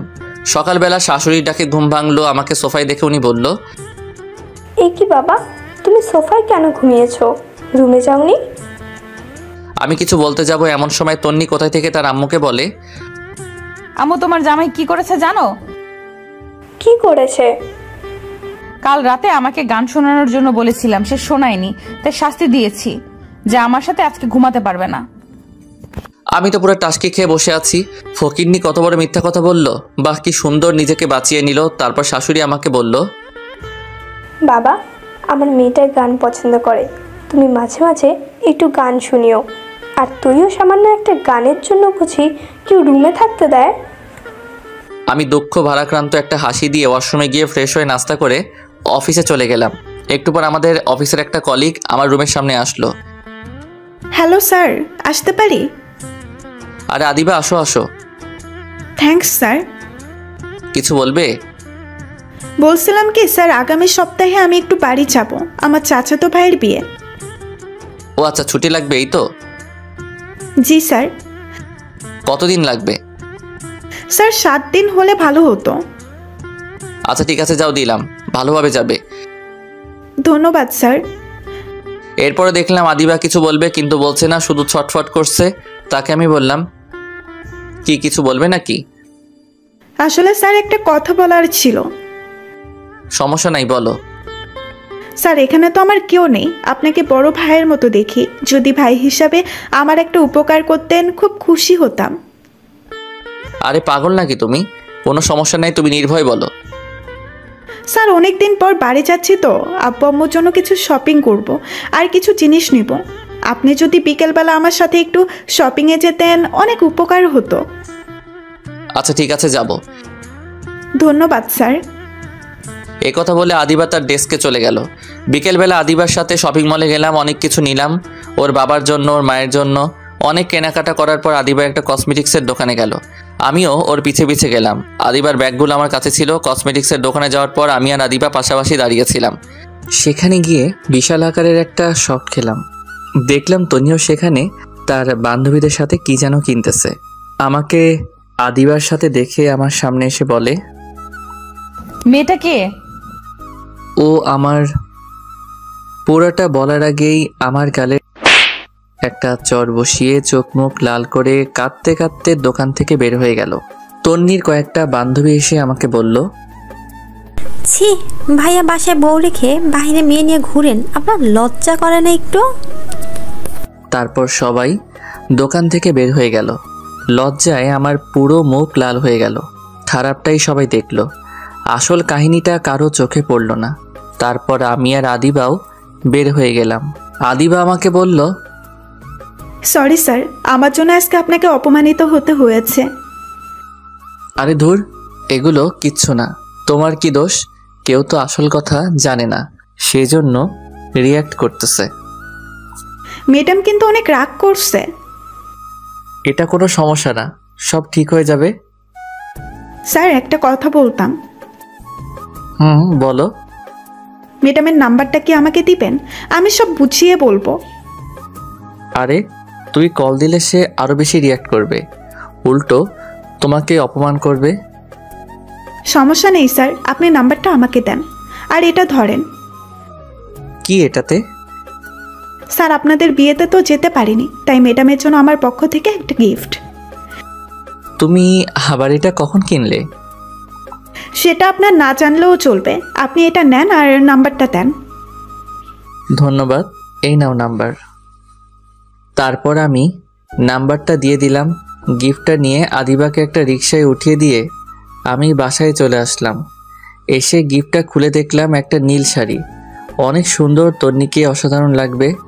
এরপর আমার মাথায় একটা বুদ্ধি আসলো, ফারিয়াকে কল দিয়ে সব কিছু বলে দেই, কারণ তন্নি আজকের বিষয়টা ফারিয়ার সাথে শেয়ার করবে। আমি ফারিয়াকে কল দিয়ে সব কিছু বলে দিছি এবং এটাও বলে দিয়েছি যে এমনভাবে কথা বলবে যেন তন্নির প্রচুর রাগ হয়। বাসায় একা একা ভালো লাগছে না, আব্বু আম্মুও নাই, তন্নিও নাই। আমি তন্নিকে কল দিলাম, বাট নাম্বার বন্ধ। এরপর তন্নির আম্মুর কাছে কল দিলাম। হ্যালো, আসসালামু আলাইকুম। ওয়ালাইকুম আসসালাম। বাবা কেমন আছো? জি ভালো, আপনি? আছি মোটামুটি। তন্নি কোথায়? ওর নাম্বার বন্ধ কেন? কি জানি বাবা, বিকেলে কোথায় থেকে কাঁদতে কাঁদতে এসে রুমের দরজা বন্ধ করে দিয়েছে। অনেকবার ডেকেছি, দরজা খুলছে না, কিছু খাচ্ছেও না। তোমার সাথে কি কিছু হয়েছে? না, আমার সাথে কিছু হয়নি। তো বাবা আজকে আমাদের বাসায় আসবে না? না, আজকে আসবো না। কেন বাবা? বাসায় তো কেউ নেই, এখানে তন্নিও একা, চলে আসো। না, একটু কাজ আছে। আচ্ছা ঠিক আছে, ভালো থাকবেন, পরে কথা হবে। এ কথা বলে আমি কলটা কেটে দিলাম। মনে মনে চিন্তা করলাম তন্নিও হয়তো আমাকে ভালোবেসে ফেলেছে, না হলে এত রিয়্যাক্ট করতো না। আয়মানের বুদ্ধিটা অনেক কাজে লাগছে। এভাবে কয়েকটা দিন চলে গেল। আমি তন্নিদের বাসায় যাই না। মাঝে মাঝে ওর মায়ের সাথে একটু একটু কথা হয়। প্রায় 10 দিন পর ওর মা আমাকে কল দেয়, তখন আমি অফিসে ছিলাম। হ্যালো, আসসালামু আলাইকুম। ওয়ালাইকুম আসসালাম। বাবা, কেমন আছো? ভালো, আপনারা? আছি সবাই ভালো। বাবা, তুমি একটু আজকে আমাদের বাসায় আসতে পারবে? আসলে আমার তো একটু কাজ ছিল। কেন, কোনো সমস্যা হয়েছে নাকি? আসলে হয়েছে কি, আমার বড় বোন নাকি অনেক অসুস্থ। আমি আর তোমার শ্বশুর আব্বা ওখানে যাচ্ছি, তাই যদি তুমি এখানে থাকতে ভালো হতো। তন্নিকেও নিয়ে যান তাহলে। ও যেতে চাচ্ছে না, সেজন্যই তো আমরা একটু টেনশনে আছি। সে একা একা বাসায় কিভাবে থাকবে? যদি তুমি আসতে ভালো হতো। আচ্ছা ঠিক আছে, আপনারা যান, আমি সন্ধ্যার সময় আসব।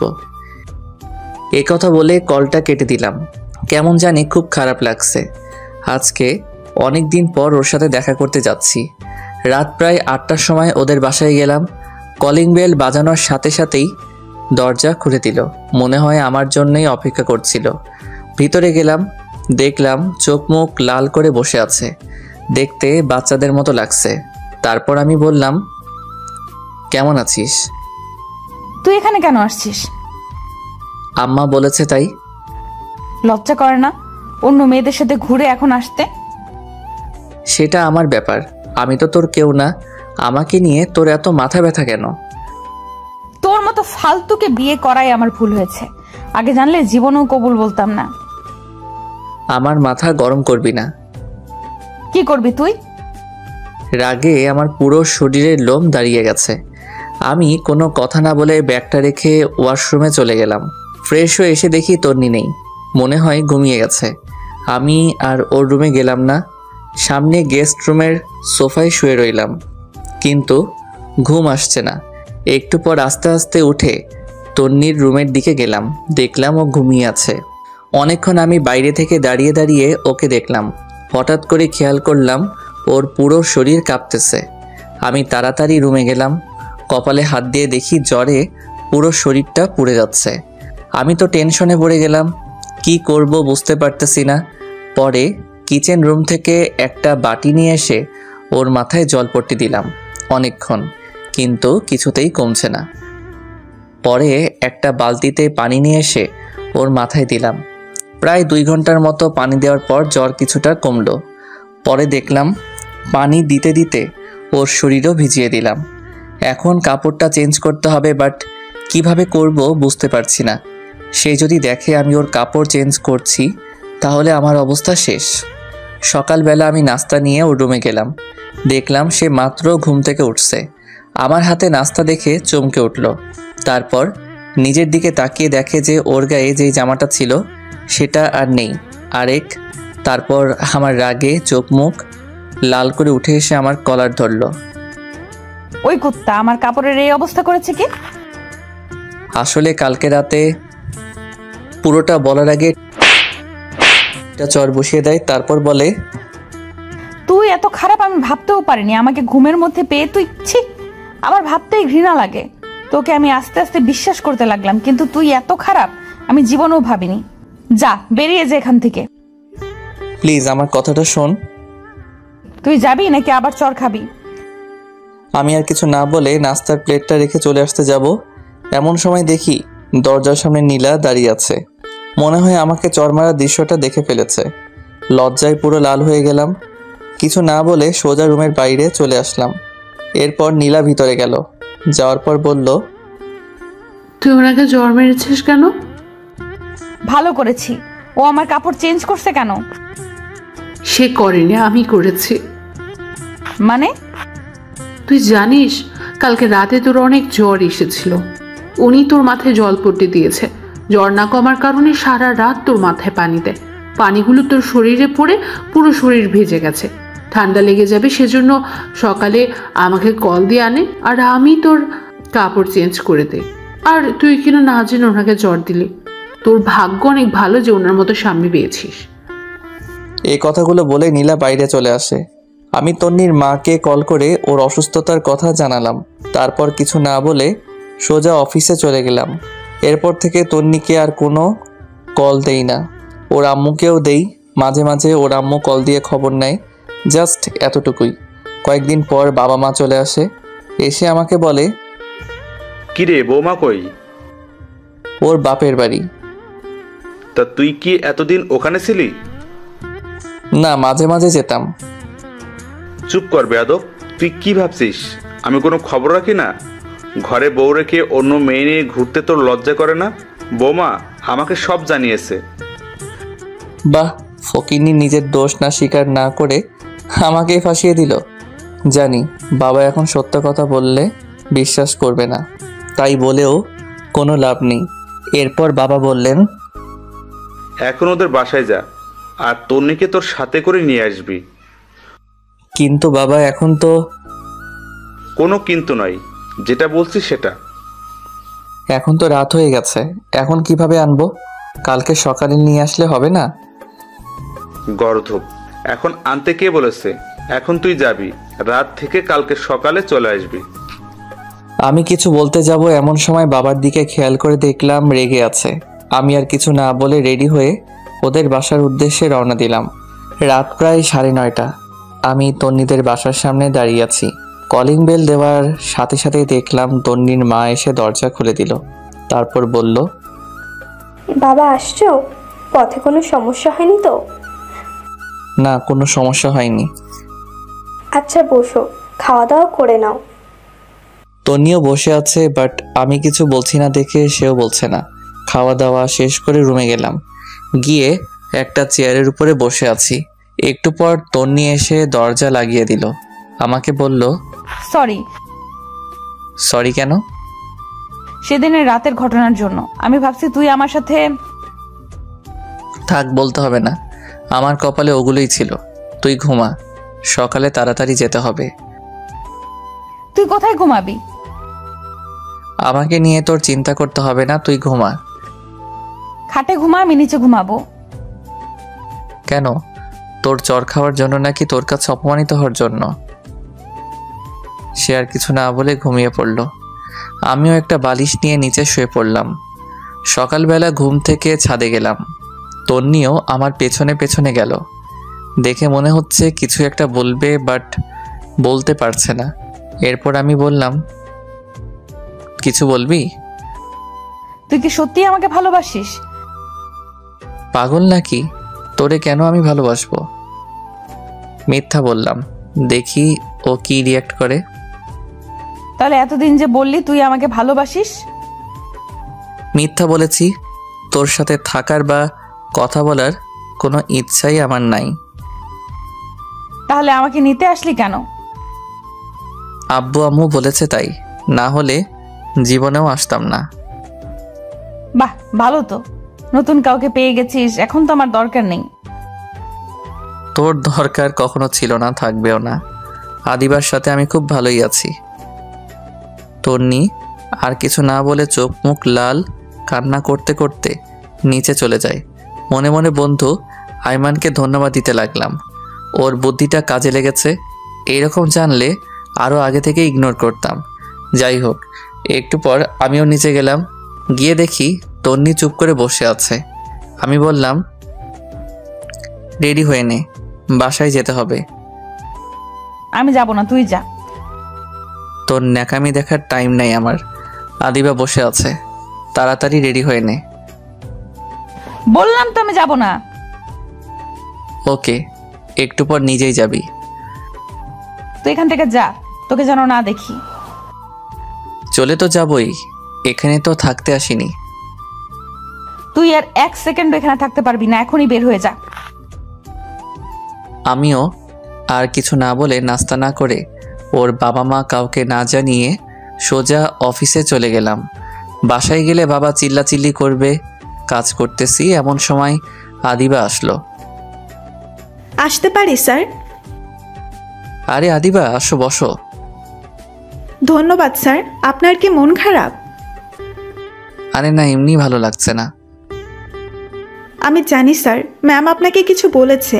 আসলে স্যার, সেদিন যদি জানতাম ম্যামও মার্কেটে যাবে তাহলে আপনাকে যেতে বলতাম না। আরে ধুর, এটা কোনো ব্যাপার না। এমন সময় বাবা কল দিল। আদিবা উঠে চলে গেল। এই কই তুই?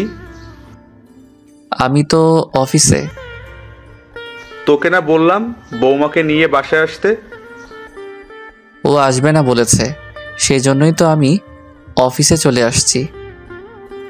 চুপ কর বেয়াদব, ও আসবে না বলছে নাকি? তুই নিয়ে আসিসনি? মানে আমি কেন নিয়ে আসবো না? চুপ হারামজাদা, তনি আমাকে সব কিছু বলেছে। তোর লজ্জা করে না ঘরে বউ রেখে অন্য মেয়েকে নিয়ে ঘুরতে? আরে তুমি এসব কি বলো? সবগুলো মিথ্যা কথা। চুপ কর, তনি আমাদের সব কিছু বলেছে। মেয়েটা কখন থেকে রান্না করতেছে। আমি আর কিছু না বলে কেটে দিলাম। দূর, ফকিরনিটা বাবাকে আনিয়ে বানিয়ে কি বললো আল্লাহই জানে। নিজে সব দোষ করে এখন আমাকে ফাঁসাই দিছে। বিকেলবেলা আইমান কল দিল। কি রে দোস্ত, কি অবস্থা? মামা কি বুদ্ধি দিলি? তনি তো ফেসে গেছে। আরে কি বলিস? আচ্ছা শোন, সন্ধ্যার সময় তুই আর তন্নি কফি শপে আসিস, কথা আছে। দূর, আমি তন্নিকে নিয়ে আসতে পারবো না, তোরা বল আসতে। আচ্ছা ঠিক আছে, বলবো। তুই অন্তত সাথে করে নিয়ে আসিস, সানিয়া আর ফারিয়াও থাকবে। আচ্ছা ঠিক আছে। এরপর বাসায় গেলাম, দেখলাম তন্নি রেডি হয়ে বসে আছে। আমাকে দেখে বলল, আইমান কিছু বলেছে? না কিছু বলেনি। কেন? কফি শপে যাওয়ার জন্য বলেছে। তো যা, আমাকে বলছিস কেন? তোকেও যেতে বলেছে। আমি যাব না, তুই যা। একসাথে যাওয়ার জন্য বলেছে, তুই না গেলে আমিও যাব না। মনে মনে তো আমার লাড্ডু ফুটতেছে। হা কি যে আনন্দ, বলে বোঝাতে পারবো না। যাই হোক, বেশি মুড নিতে গেলে আবার দেখা যাবে যে একসাথে যাওয়াই হবে না। একটু পর আমি আর তন্নি বের হয়ে গেলাম। একটা রিক্সা নিলাম। এই প্রথম বিয়ের পর একসাথে রিক্সা নিয়ে ঘুরতেছি। যখন ওর সাথে ফ্রেন্ড হিসেবে ঘুরতাম, রিক্সায় কি মজাটাই না হতো। সব কিছু মনে পড়তে লাগলো। আমি রিক্সার এক পাশে সরে বসে আছি, তন্নি বারবার আমার দিকে তাকাচ্ছে। একটু পর কফি শপে গেলাম, দেখলাম আয়মান, সানি আর ফারিয়া বসে আছে। আমাদের দেখে বলল, বাহ, দুজনের এখন আসার সময় হলো। না রে, একটু কাজ ছিল তাই। বুঝি বুঝি, কি এমন কাজ? তন্নি গিয়ে ফারিয়াকে জড়িয়ে ধরল। এদিকে আয়মান আমাকে ইশারা দিতেছে, বলতেছে কাজ হচ্ছে। এমন সময় সানি বলল, দোস্ত শোন, তোরা থাক, আমাদের একটু কাজ আছে, যেতে হবে। সে কি, মাত্রই তো আসলাম, কফিটা খেয়ে যা। না রে, অনেক কাজ, সময় কম। আচ্ছা তুই যা, ফারিয়া থাকুক। না রে, ওরে ছাড়া আমার কোনো কাজ হয় না। ওর কপালের চুমু না খেলে কাজে মন বসে না। চুপ কর ফাজিল। আচ্ছা তোরা থাক, পরে কথা হবে। এ কথা বলে ফারিয়া আর সানি চলে গেল। আয়মানও কেমন জানি ছটফট করতেছে। আমি বললাম, কিরে তোর আবার কি হয়েছে? আসলে দোস্ত, বাসায় একটা কাজ ফেলে চলে আসছি, এখনই বাসায় যাওয়া লাগবে। মানে কি, তোদের সবার কাজ আছে আগে বলতি? তোরা না বললি একসাথে কফি খাবি? তোরা খা, আমি একটু আসি। এ কথা বলে আয়মানও চলে গেল। আমি আর তন্নি বসে আছি। একটু পর কফি আসলো, দুজনেই খেলাম। দুজনের নীরবতা ভেঙে তন্নি বলল, একটা কথা বলতাম। বল। অনেকদিন কোথাও ঘুরি না, চল পার্কটাতে একটু ঘুরে আসি। আমিও কেন জানি ওর এই আবদারটা না রেখে পারলাম না। অনেকক্ষণ দুজনে একসাথে হাঁটলাম, ভালো লাগলো। রাত প্রায় 8টা। বাসায় গেলাম, দেখলাম বাসায় কেউ নেই, কিন্তু দরজা খোলা। বাবা মা দুজনকে ডাক দিলাম, কারো কোনো সাড়া শব্দ নেই। তন্নিও ভয় কাঁপতেছে। একটু পর নীরবতা ভেঙে শুরু হলো আমাদের দুজনের মুখের উপরের স্প্রে মারা। আর সবাই একসাথে বলতে লাগলো, happy birthday Tonni, happy birthday to you. বাবা মা, সানি, আয়মান আর ফারিয়া সবাই একসাথে। দেখে তো আমরা পুরাই অবাক। আমি নিজেও ভুলে গেছি আজকে তন্নির জন্মদিন, কিন্তু বন্ধুগুলার মনে আছে, সেজন্য তারা কফি শপ থেকে তাড়াতাড়ি চলে আসছে। তারপর বড় একটা কেক কাটা হলো। তন্নি সবার প্রথমে আমাকেই খাইয়ে দিয়েছে, আমিও খাইয়ে দিয়েছি। এক এক করে সবাই সবাইকে খাইয়ে দিয়েছে। এমন সময় তন্নি বলল, এতগুলো আয়োজন কে করেছে? সবাই একসাথে আমাকে দেখিয়ে দিল। আমি তো পুরাই টাসকি খেয়ে গেলাম। আমি নিজেই কিছু জানি না, আর ওরা বলছে আমি করছি। সেদিন সবাই একসাথে খাওয়া দাওয়া করে নিলাম, ওদের বাসায় যেতে দেইনি। আমি, সানি, আইমান একসাথে ঘুমাইছি, ফারিয়া আর তন্নি একসাথে ঘুমাইছে। পরে যে যার মতো চলে গেল, আমিও অফিসে চলে গেলাম।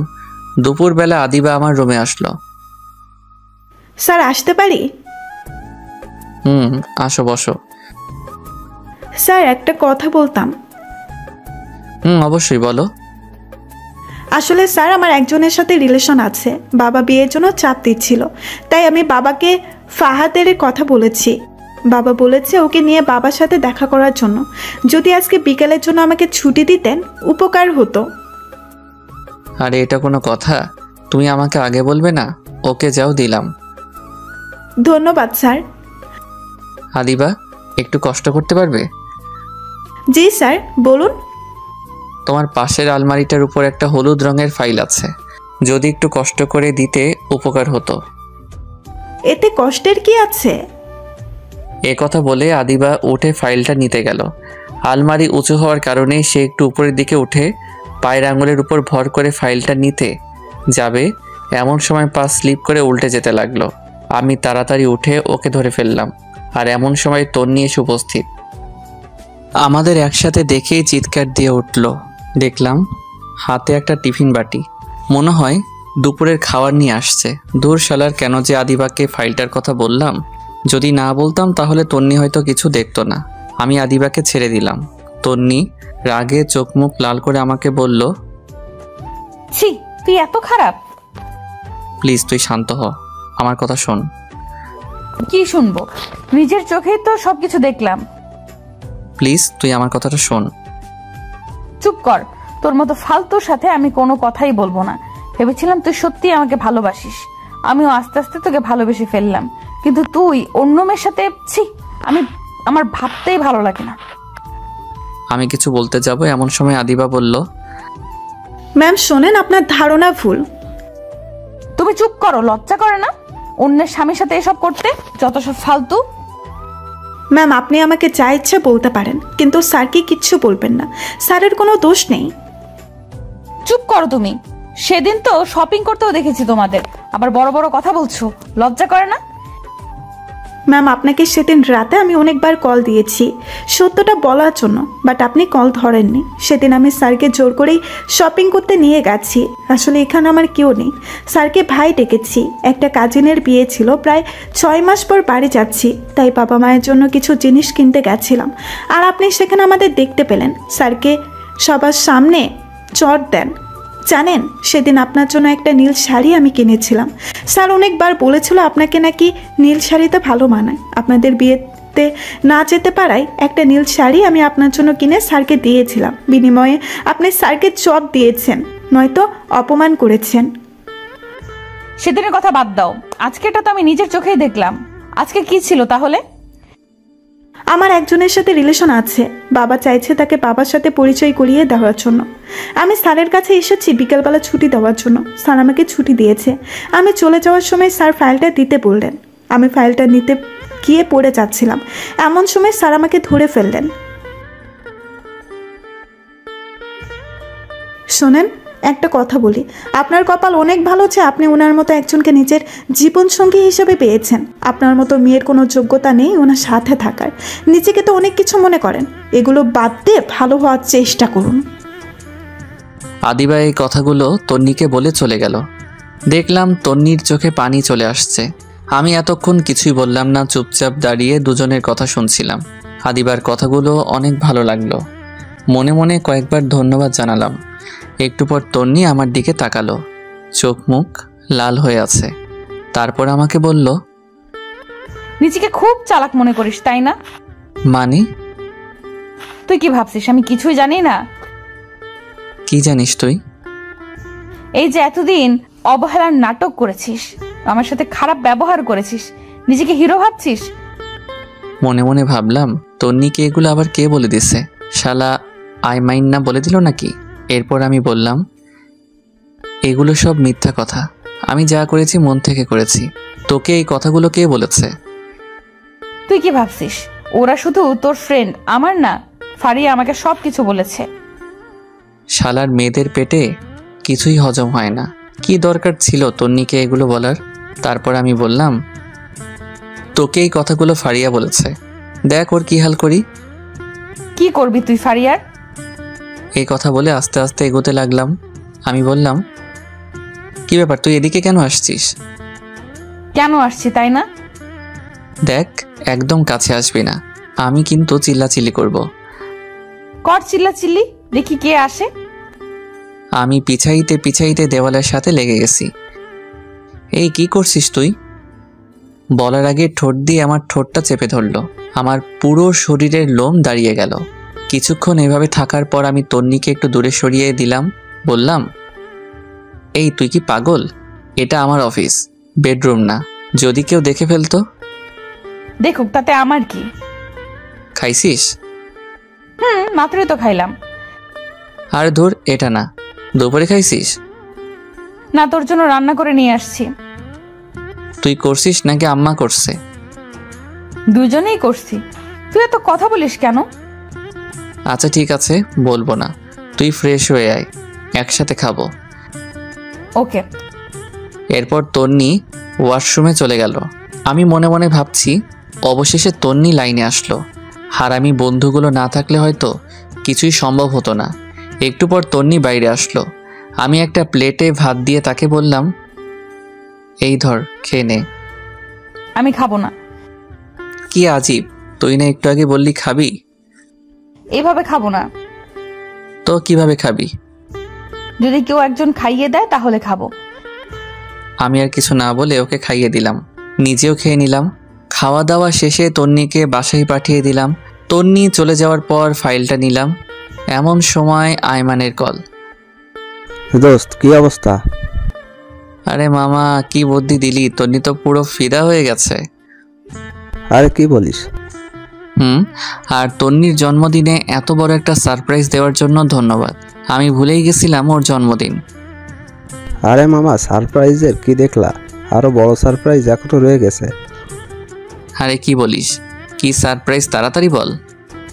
না, এখন না, বিকালে কফি শপে আয়, বাকিরাও আসবে, সবাইকে একসাথে বলবো। আচ্ছা ঠিক আছে। শোন, আসার সময় তন্নিকে নিয়ে আসিস। আমি সানি আর ফারিয়াকে বলে দিচ্ছি। আচ্ছা ঠিক আছে। এই কথা বলে কল কেটে দিলাম। অফিস শেষ করে বিকেলবেলা তন্নিকে বললাম রেডি হতে। সে রেডি হতে চলে গেল। আমিও ফ্রেশ হয়ে একটা কালো শার্ট পরে বাসার বাইরে দাঁড়িয়ে আছি তন্নির জন্য। একটু পর তন্নিও আসলো।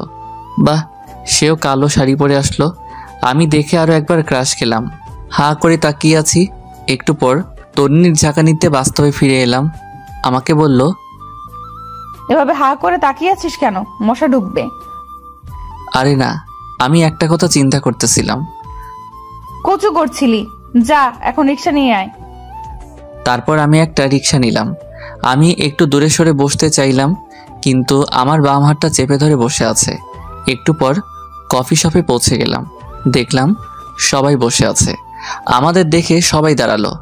ফারিয়া বলল, কি রে, আজ এত ম্যাচিং, ঘটনা কি? কিসের ঘটনা? বুঝি, সবই বুঝি। আচ্ছা, বুঝলে ভালো। এই হারামির দল, চুপ কর, সবাই আগে বস। এরপর আমরা সবাই বসলাম। আইমান সবার জন্য কফির অর্ডার দিল। বন্ধু, এবার বল, কি এমন সারপ্রাইজ যেটা মোবাইলে বলা যায় না, এখানে বলতে হবে? দোস্ত, আবার তো বিয়ে। সত্যি? সত্যি। তারপর সবাই আইমানকে কংগ্রাচুলেশনস জানালাম। আমি বললাম, তো বিয়ে কবে? পরশুদিন। আর আমির বাচ্চা, আগে বলিসনি কেন? দোস্ত, আমি নিজেও জানতাম না, আজকে সকালে আব্বা বলছে। আচ্ছা শোন, কালকে তোরা সবাই থাকবি, অনেক কিছু কেনাকাটা করতে হবে। আমি পারবো না, তোরা সবাই আসিস। না পারলে তুই বিয়েতেও আসিস না। ওরে ভাই, কাঁদিস কেন? আচ্ছা ঠিক আছে, আসবো। আমার কথা শুনে সবাই হাসাহাসি করতে লাগলো। তারপর অনেকক্ষণ আড্ডা দিয়ে কথাবার্তা বলে বাসায় চলে আসলাম। বাবার সাথে অনেকক্ষণ কথা বলে রুমে গেলাম। দেখি তন্নি সোফায় বসে আছে। আমি যাওয়ার সাথে সাথে বলে, একটা কথা বলতাম। তো বল, অনুমতির কি আছে? আজকে খাটে ঘুমা, আমার কোনো সমস্যা হবে না। কেন, চর খাওয়ার জন্য নাকি? দেখ, এগুলোর জন্য সরি, তুই খাটে ঘুমা, আমার সমস্যা হবে না। দরকার নেই, তুই ঘুমা। এই কথা বললে আমি সোফায় ঘুমিয়ে পড়লাম। তন্নি মন খারাপ করে বিছানায় ঘুমিয়ে পড়লো। পরের দিন তন্নিটাকে ঘুম ভাঙলো। উঠে ফ্রেশ হয়ে নাস্তা করলাম। রুমে যাওয়ার পর আইমান কল দিল। হ্যালো দোস্ত, কই তোরা? তাড়াতাড়ি আয়, আমরা সবাই ওয়েট করতেছি। দোস্ত, আমি না আসলে হয় না, তন্নিকে পাঠিয়ে দিব। ওকে, তুই আমার বিয়ে তো আসিস না। আচ্ছা, রাগ করিস না, আসছি। এরপর তন্নিকে বললাম রেডি হতে। দুজনে রেডি হয়ে মার্কেটের উদ্দেশ্যে রওনা দিলাম। একটু পর মার্কেটে চলে আসলাম। কিরে হারামি, এত দেরি কেন? আরে বলিস না, তন্নি আটা ময়দা মাখতে দেরি করে ফেলছে। তন্নি রেগে লাল হয়ে বলল, কি, আমি আটটা ময়দা মাখি? এই হারামি, তুইও তো ঘুম থেকে উঠতে দেরি করছিস, এখন আমার দোষ দিতেছিস, তাই না? এই তোদের ঝগড়া বন্ধ কর, দেরি হয়ে যাচ্ছে। ওকে চল কেনাকাটা শুরু করি। শুরুতে একটা স্বর্ণের দোকানে গেলাম। তন্নি আর ফারিয়া দুজনে আইমানের বইয়ের জন্য গয়না পছন্দ করতেছে। অনেক ঘাটাঘাটির পর অনেকগুলো স্বর্ণের জিনিস নিল। তন্নি একটা নেকলেস নিয়ে বারবার নিজের গলায় জড়িয়ে দেখতে লাগলো। আমি খেয়াল করে দেখেছি, মনে হয় ওর পছন্দ হয়েছে, কিন্তু কিছু বলছে না। আমার দিকে বারবার তাকাচ্ছে। আমি দেখেও না দেখার ভান করে সানির সাথে কথা বলতেছি। একটু পর শাড়ির দোকানে গেলাম। সবার জন্য শাড়ি কিনলো। আইমানের মা, বোন, খালা আরও অনেকের জন্য কেনা হলো।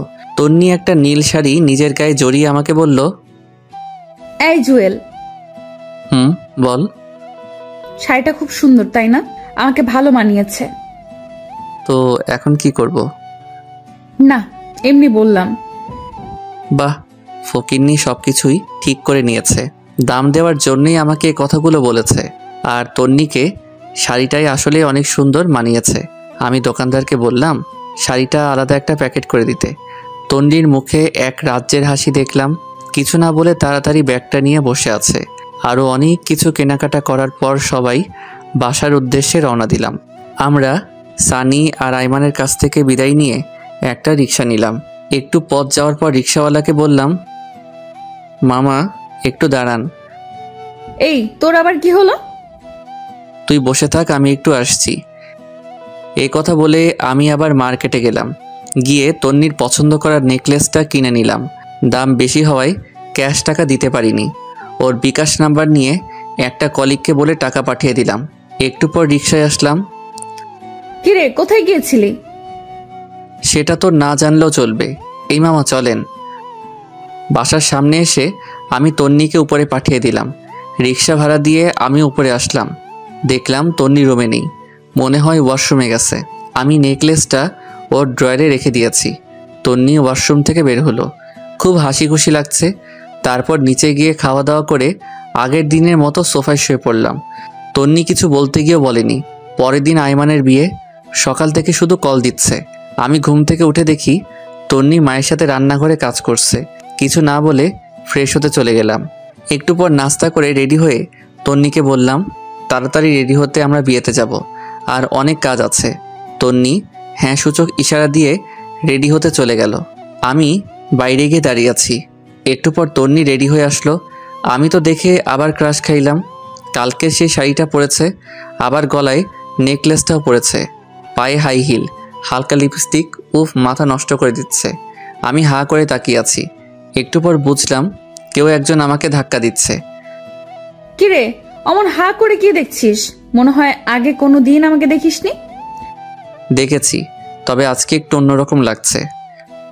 তন্নি লজ্জায় লাল হয়ে যায়, দেখতে আরো বেশি কিউট লাগছে। তারপর একটা রিক্সা নিয়ে রওনা দিলাম।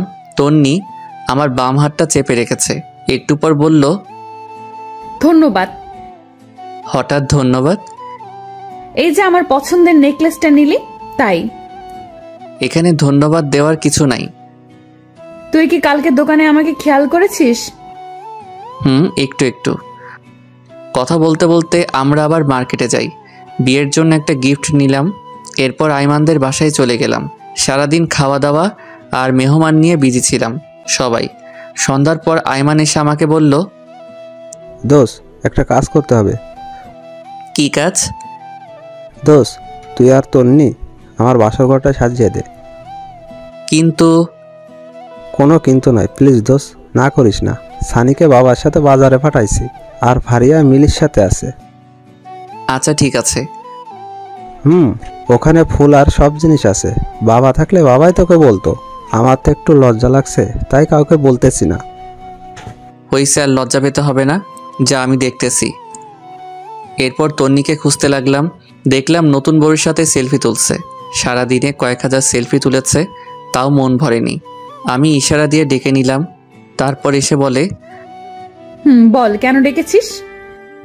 আরে বাসরঘর সাজাতে হবে, এখানে নাকি কেউ পারে না। আরে কি বলছিস, এখনো সাজাইনি? সাজালে কি তোকে ডাকতাম? আচ্ছা ঠিক আছে, চল। এরপর তন্নি আর আমি বাসরঘর সাজাতে লাগলাম। সাজানো প্রায় শেষের সময় তন্নি বলে, জানিস বাসর ঘর নিয়ে আমার অনেক স্বপ্ন ছিল। তাই নাকি? জানিস আমি কি কি কল্পনা করেছি বাসর রাত নিয়ে? কি কি? আমার জামাই আসবে, আমি লজ্জায় ঘুমটা দিয়ে রাখবো, সে ঘুমটা সরাবে, তারপর তার পা ছুঁয়ে সালাম করব। তারপর সে আমাকে গান শোনাবে, আমি তাকে শোনাবো, কিছুক্ষণ নাচবো, তারপর দুজনে ছাদে গিয়ে চাঁদ দেখবো, সে আমাকে দোলনায় দুলাবে, হঠাৎ করে বৃষ্টি শুরু হবে। তুই পাগল নাকি? চাঁদ উঠলে আবার বৃষ্টি হয় নাকি? তুই চুপ থাক। তারপর আমরা দুজনে অনেক সময় হাত ধরে ভিজবো, তারপর আবার রুমে চলে আসব, আমি তার বুকে মাথা রেখে ঘুমিয়ে পড়ব। আমি তন্নির কথাগুলো শুনে একটু অভিমানের ভঙ্গিতে দাঁড়িয়ে দাঁড়িয়ে আয়মানের বাসর ঘরে গোলাপ ফুল ছিটাচ্ছি। আমার এমন মুখ দেখে তন্নি বলে, কিরে তোর আবার কি হলো? কই কিছু না। মুখটা এমন পেঁচার মতো করে রাখছিস কেন? সবার কপালে কি আর বাসর রাত থাকে? অভাগাদের কপালে তো কিছুই থাকে না। হইছে, আর ঢং করতে হবে না। এই নে, এটা ধর। কি এটাতে? শেরওয়ানি। আমরা এখন বাসায় যাব, আমরাও বাসর করব। কি? আমি একটা লাল বেনারসি পরবো, তুই 30 মিনিট পর রুমে যাবি। 30 মিনিট কি করবি? এত কথা তোর জানতে হবে না, যেটা বলছি সেটা। আচ্ছা ঠিক আছে, কিন্তু এত কিছু তুই কখন করলি? সারপ্রাইজ কি তুই একাই দিতে পারিস? আমি পারি না? আমি আর ফারিয়া মিলে করে এসেছি। এখন যা, একটা গাড়ি ঠিক কর, বাসায় যাব। ওকে। একটা সিএনজি নিয়ে আমি আর তন্নি তাড়াতাড়ি বাসায় গেলাম। আমি শেরওয়ানি পরে রেডি হয়ে আছি। কখন 30 মিনিট হবে ঘড়ির দিকে তাকিয়ে আছি। অবশেষে 30 মিনিট হলো। আমি বাসর ঘরে যাচ্ছি। কেমন যেন লজ্জা লাগছে। সব সময় থাকি, তবুও আজকে কেমন যেন লাগছে। ধুর, এত শরম দিয়ে লাভ নাই, আগে ভিতরে যাই। আস্তে করে দরজাটা খুলে ভিতরে গেলাম। তন্নি বড় একটা ঘোমটা দিয়ে বসে আছে। আমি গিয়ে ঘোমটা উঠালাম। তন্নি খাট থেকে নেমে আমার পা ছুঁয়ে সালাম করলো। আমি বললাম, বেঁচে থাকো মা, স্বামী সংসার নিয়ে অনেক সুখী হও মা। হাই হাই, এটা কি বললাম? মা কেন বললাম? তন্নি একটা গোতা দিয়ে বলে, এই কুত্তা, আমি তোর মা? এই না, ভুল হয়ে গেছে, আর বলবো না। এই যে কান ধরলাম। ওকে, এখন একটা গান শোনা। এই আমি তো গান পারি না। কি বললি? আচ্ছা শোনাচ্ছি। ওকে। বন্ধু তুই লোকাল বাস রে, বন্ধু তুই লোকাল বাস। এই হারামি, এটা কি গান? আরে মমতাজ খালামণির গান। রাখ তোর মমতাজ খালা, ভালো গান গা, নইলে ধাক্কা দিয়ে বাহির করে দিব। এরপর আমি শীতল বাতাসে দেখেছি তোমায় এই গানটা শোনালাম। তন্নিও একটা রবীন্দ্রসঙ্গীত শোনালো। মেয়েটার গলা বেশ ভালো। এরপর বলল, আয় একটু নাচি। দূর, আমি নাচ পারি না। হালকা নাচ, যেমন তেরি মেরি গানটাতে হালকা নাচি, আয়। আমি তো সানি লিওন আর উর্বশীর গান ছাড়া নাচতে পারি না। মায়ের খাবি কিন্তু। এরপর উড়াধরা কিছুক্ষণ নাচ দিলাম। আমি তো হাসতে হাসতে শেষ। তন্নি বলল, চল ছাদে যাব। ঠিক আছে চল। এভাবে না, আমাকে কোলে নিয়ে চল। কি আর করা, ওকে কোলে নিয়ে ছাদে গেলাম। একটু পর বললাম, এই তুই কি খাস? ওরে আল্লাহ, এ তো অজন তুই, আর একটু হলে তো মরেই যেতাম। তন্নি কিছু না বলে আমার একটা হাত ধরে হাঁটতে লাগলো। আমারও অসম্ভব ভালো লাগা শুরু হলো। এরপর আমি তন্নিকে কোলে নিয়ে পুরো ছাদ ঘুরলাম। একটু পর শুরু হলো ঝুম বৃষ্টি। তন্নির ইচ্ছাটা উপরওয়ালা পূরণ করে দিল। দুজনে অনেক সময় দিয়ে ভিজলাম। হঠাৎ একটা বাজ পড়ার সাথে সাথে তন্নি আমাকে জড়িয়ে ধরল। এইভাবে কিছুক্ষণ চলার পরে দুজনে নিচে চলে আসলাম। তন্নি ভেজা কাপড় চেঞ্জ করে আসলো, আমিও আসলাম। একটু পর বললাম, এই শোন, আমরা ফ্রেন্ড ছিলাম ঠিক আছে, কিন্তু এখন তো স্বামী স্ত্রী হয়ে গেছি। এখন আর তুই করে বলবো না, তুমি করে বলবো। থুর, না, আমি তুই করেই বলবো। কিন্তু কেন? আচ্ছা ঠিক আছে, সবার সামনে তুমি বলবো আর এমনিতে তুই করে বলবো। আচ্ছা ঠিক আছে।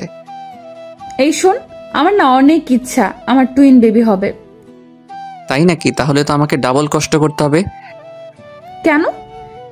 একটা ছেলের জন্য যে কষ্ট করতে হবে, দুজনের জন্য তো ডাবল কষ্ট করতে হবে, তাই না? এই তোর মতলব কিন্তু আমি বুঝে গেছি। তাই নাকি? তাহলে তো ভালো। এই খবরদার কাছে আসবি না। আসলে কি হবে শুনি। আমি আস্তে আস্তে আগাতে লাগলাম আর তন্নি পিছাতে লাগলো। পিছাতে পিছাতে একসময় খাটের উপর গিয়ে পড়ে যায়। তন্নি লজ্জায় লাল হয়ে যায়। একটা কাপড় দিয়ে মুখ ঢেকে ফেলে। আমি কাপড়টা সরিয়ে ওর মিষ্টি মাখা ঠোঁটে আস্তে করে আমার ঠোঁটটা বসাই দিলাম। তারপর দুজনে হারিয়ে গেলাম অজানা এক রাজ্যে। থামেন, অনেক কিছু দেখে ফেলেছেন, এবার আমাদের একটু একা থাকতে দেন।